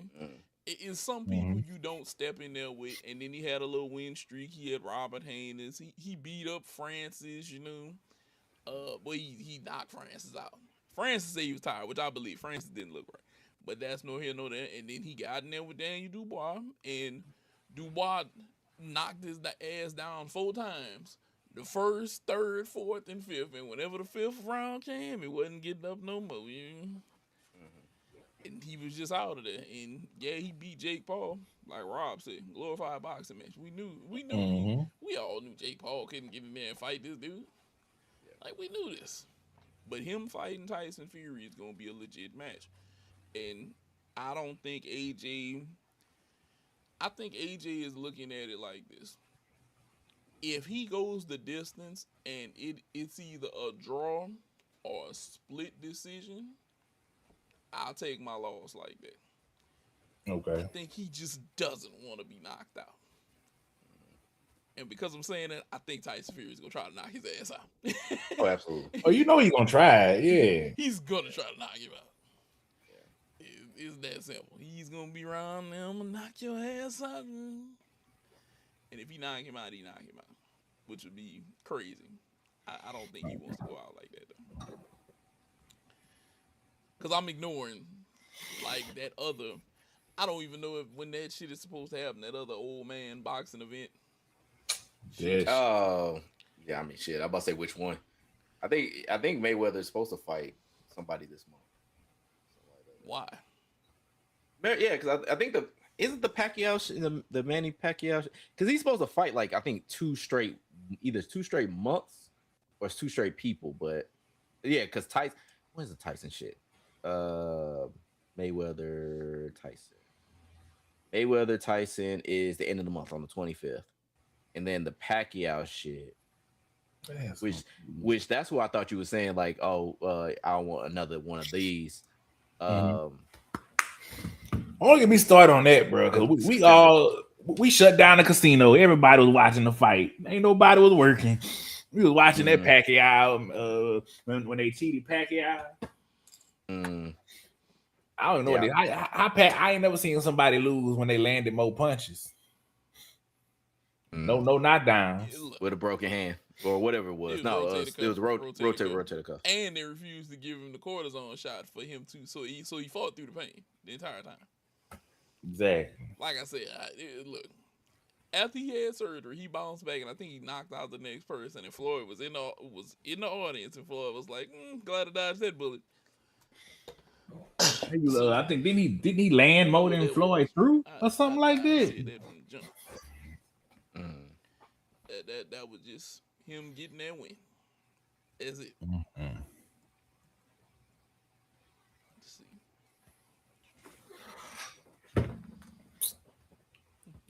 Right. I don't know if you remember what happened to our sheet of 2026 champions. I might have misplaced it. I got it right here. Send that back to me. It's on the sheet. Just scroll up. Oh, okay. On that same, all right, it's on that same. I thought it was a separate sheet you had. Mm-mm. No, it's all the same. Okay. Which at this current junction, right now, as far as I'm tracking, there's only been one person that has claimed a champ. Well, no, you already got one. Nate has 2 wins at this point. I about to say, I don't even remember if I got none. Nah. The only that Nate has got 2 with Michigan winning the college basketball championship for the men's, and then Indiana. He's the only one on the board right now. And if Rory doesn't lose this fucking Which he league, is down, which I'm watching because I'm peeping. he will. If Rory wins, he will have 3. Who did I put? You put John Rahm. He down. He ain't gonna come back. I had Scheffler. I don't even know what the fuck he is. All I'm gonna say is He's even playing. That's crazy. Like you about to, you really. I got 8 holes left, and I'm only 2 strokes back. Scheffler is in 5th place. Yeah, which she's only 2 strokes behind. Oh no! I got my bad. I have 11 holes left, and I'm only 2 strokes back. But you blew a 6-stroke lead. Yes, I did. Cocaine is real sometimes. That's all it is. Hey, but that is crazy. Like I got to give you your props, bro. Like you so far have been claiming the champions. Well, for golf, it was hard because at first, okay, I watched golf because of my uncle. Shout out to Uncle T. Roy has looked like he had to make a move eventually because I'll be honest, golf is stale in a way without Tiger Woods. Okay?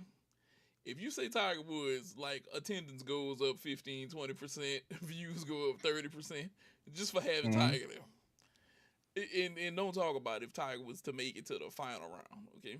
Now, granted, Tiger keep medicating himself and getting behind the wheel, and he got all this money to just hire a driver. I don't know why not. Because of his privacy.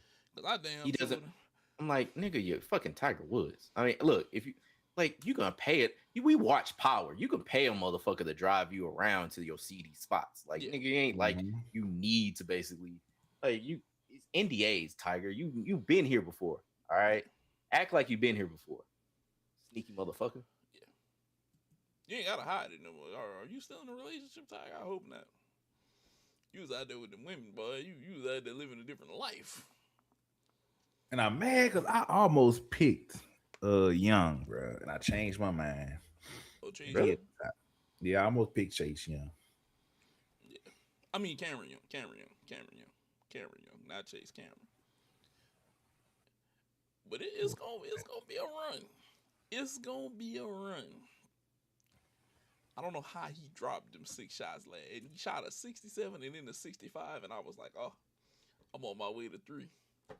I just knew I do know. I can get one at WrestleMania. You know I got my OTC.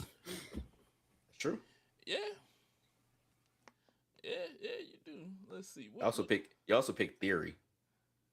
It was both champions. I was picking both. I know. Theory ain't gonna be. But yeah, I mean, look, like I said, if you're talking about TNA, he's gonna be right there. He's gonna be. Who got Jade? Nate could get Jade. Yep. Yeah. But he already got her because she champion. This 2026. But it's for the end of the year. It's for end of the year. Oh, okay. I thought you were talking about who would just win. No. No, we got to the end of the year to hold up with that. We got to the end of the year. It's gonna be interesting. And then let's see what else. My UFL pick, the Brahmas ain't even a goddamn team no more. I need a redo. Shit, I picked the Blues for the NHL. They got eliminated from playoff contention. My Ducks in there, even though we got the best record in the division and not number 1. I mean the most wins and not number 1. Still bothers me. But we know that we bothered y'all today, and we're gonna go ahead and end the show and probably continue our discussions off air. But remember, peons, shut up! Don't ever come at me again in the comment section. Just letting you know. Slap each and every one of y'all. If y'all try to slap me, let's go ahead and find out. They can tell you this is how I maneuver. They didn't witness. This is how I maneuver. Yeah. But like, subscribe, tell your people about us, Bro Amigos Podcast. Jarvis, I'm gonna start with you. What you want to say before we leave? I just say, for the first time, I'm actually real attentive because everybody on social media was talking about Rory was about to pull the Falcons and blow a 28-3. So that's what got me watching. Y'all check out the rest of these masters today. I'm here. I ain't gonna leave y'all stranded no more with all that fake propaganda that these two bring. He's saying that he ain't gonna be back here in another 3 months. The man is here. I'm gonna be here for y'all so y'all can get all the juicy goodness, all the correct predictions that Big Visky gonna bring to y'all. Allergies. Well, you need to get that dust up out the crib, bro. That's I do. crazy. Come on now. Get the Roomba in here. The Visky opinions are bad. Come on now. I'm gonna let them take it away. I'm gonna let them. I ain't gonna put too much on y'all the first day back. What you got to say, Rob, before we get about it? Good night, Canada. Good night, Taylor Swift. Try Jesus, don't try Nate. Pretty much. That's how you gotta live your life. You ain't want it with me, cause I seen you to him. And I smile. Be on a T-shirt. Yep. Oh yeah. Merch store coming soon. Trust me. I play for keeps. I play for keeps.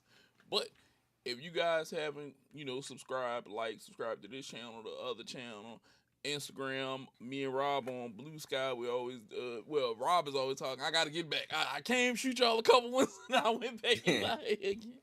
But I got to get back. POP, hold it down. Yeah, POP, hold it down. Watch the Masters, watch the NBA's final games today because we got playing tournaments starting Monday, Tuesday. We're going to see how that's going to pan out for everybody going into the playoffs. MLB is jumping. Beginning of the season is jumping. You still got hockey. Hey, we still rolling, baby. Yeah, sports is playing right now. It's everything getting good right now, man. It is everything getting good. Everything. And Price has picked 2 correctly, and nobody else has, especially the UConn fan. I should have had 2 in one weekend, but I'm gonna let that go. UConn had a good chance, but hey. UConn had a good chance. Ifs, buts, candies, nuts. Yeah. There you go. See. Rob is mad because he lost. He talked all that smack just to lose his bracket. Talked all that smack. Ass. Like karma has never hit my ass that good. Like literally. Let me play it out for y'all. Cause look, basically I was up. Like I think I had blowing my ass out the water. 89%. Like I think the point total was like I think I had like 610. You had like 560 or something. Yeah, it was like I was getting my ass crazy. And then all of a sudden, fucking Iowa State lost, and I had them in like the Elite 8. Fucking Florida lost. Duke lost. Who was my title winner, and they played UConn because it was basically if I would have won, I would have won the thing. If he would have won, he would have won the thing. Gone. Like and it was right after I sent something. It was basically from Harlem Nights. It was like, don't take this ass whooping personally. Gone. Look. I was like, man, I'm good. Like I got a good little lead. I've been going on. All of a sudden, it's like, this is the sad part. I beat him by 10 points. Did you really? Was it that close? I think so. Was it that close? I don't think it was that close. Oh, it wasn't? I don't think so. Rob was over there, real nigga, all day. I was by myself. Yeah. Oh, I was fucking cheating. Yeah, because let me see. No, UConn made it, so I think it was an extra 160 points. I might be up like 100 maybe. Yeah, you won by a good little bit. I was thinking. But, nah, man, I was fucking heated. Yeah. He was talking. But He was talking so much cash money. He just. Oh, I was talking the cashes of shit. Like I was like, nah, man. Yeah, like I got this. Karma whooped my ass. then I shouldn't have said nothing back. I think that's why my girls lost. Wasted an undefeated season. And I don't want to hear none of that shit about we made it there. No. In UConn, it's we hang banners or nothing. We don't do that. You made it this far at UConn. Well, you got part of that, right? Nothing this year. Nothing. It was we do banners or nothing. And especially for the win. I'm more, I love UConn, but I love both UConn teams, but I'm heavy on the women. It's women's team because we've been at the top of the mountain for so long, and that's how we do. Just like what Kobe said, we don't hang Final Four banners. So just making it there, that's a fail for us. It happens to the best of them. And by the best, It do. By the best of us, I mean UConn. But I wouldn't want to lose to nobody else because that's the only team. They put us on the same side of the bracket for a reason. They did that on purpose. Yeah, they know that's the only other team that would have took us out. I feel like if we would have beat South Carolina, I don't think UCLA would. I don't think UCLA would. I don't know with how they played, how South Carolina was playing, and with how UCLA had like the perfect game. It was just like they out executed the fuck out of them like that finals game. I really think the men had too much adrenaline from that 1 point win. Hell yeah. Yeah. Oh, and they didn't come down. They was too high on their horse. Oh hell yeah. That last second shot, I lost my goddamn mind. I don't blame you because that shot. Let me tell you something. I think, and somebody talked about this. I think me and one of my other homeboys was talking about this. He said, you know something? He said, I bet you that coach has never drilled looking at that clock, and that's why he panicked in the pass. Because if he knew how much time was there, or somebody could have told him, don't move, hold the ball, which he probably couldn't, because there was probably chaos going on, like, during that little... Because if he just holds the ball, he can't get an 8-second violation. He doesn't turn the ball over. They have to foul. Well, they would have fouled him. Yeah. He's a 19-year-old that panicked. Yeah. That's all it was. Yeah. But that we hit a lucky shot. That shot was just crazy. It was a lot of shit that just came together that kind of shouldn't have happened. Perfect storm. It was emotions after being down by so much and just the TV just being on and me not paying attention. And every time I pass, I'm like, hold on, we getting a little closer. I'm like, hold it. All of a sudden, I sit back down on the couch. Then I probably scared my neighbors half to death. And here's the thing: he was over there in complete joyousness, and my homeboy Kyrie, shout out to Kyrie. Kyrie called me and I'm still sorry, Kyrie. I was watching the shot, and I don't know if you guys know, but if you watch something like a short or a loop on ESPN, it'll just keep looping. It'll keep looping. Keep looping. And I had him on speakerphone. And he said, hey, man, how many more times you going to play the death of my team? He said, damn it, I've heard it. He said, you just going to keep playing it? I said, my bad. He said, I'm already ready to jump off a bridge. How we lost? I was like, damn. Wow. I see the emotions just go up and down. I say, March Madness can either bring the best of times or the worst of times out of you and your team. Because I know Jarvis was like, yeah. Boy, I was like, oh, shit. He's like, my man's got a chance to win. And then women's go down. He was like, the man still got a chance. And then the men go down. But that's how the cookie crumbles. Yeah, fun fact: they do have a player who was on all the teams but never won. He played for Michigan his freshman and sophomore year. UConn won the back-to-back. Then he got traded to UConn, and now Michigan won. So he missed a chance to win some championships. Not traded, but he jumped the portal to UConn, and now after he left, that's when Michigan won. That's wild work. That is wild work. Oh, my boys back to even. So he's one stroke behind with 10 left. See what hole Rose on. Young done went down. Chase Young was winning at first. Now Rose up there. Rose is on 9, and McElroy is headed to 9. Yeah, I know we haven't ended the show yet. I know. We just talking. What talking? I know. And they ain't never gonna shut up. I'm gonna go ahead and exit y'all off. Yo. Deuces.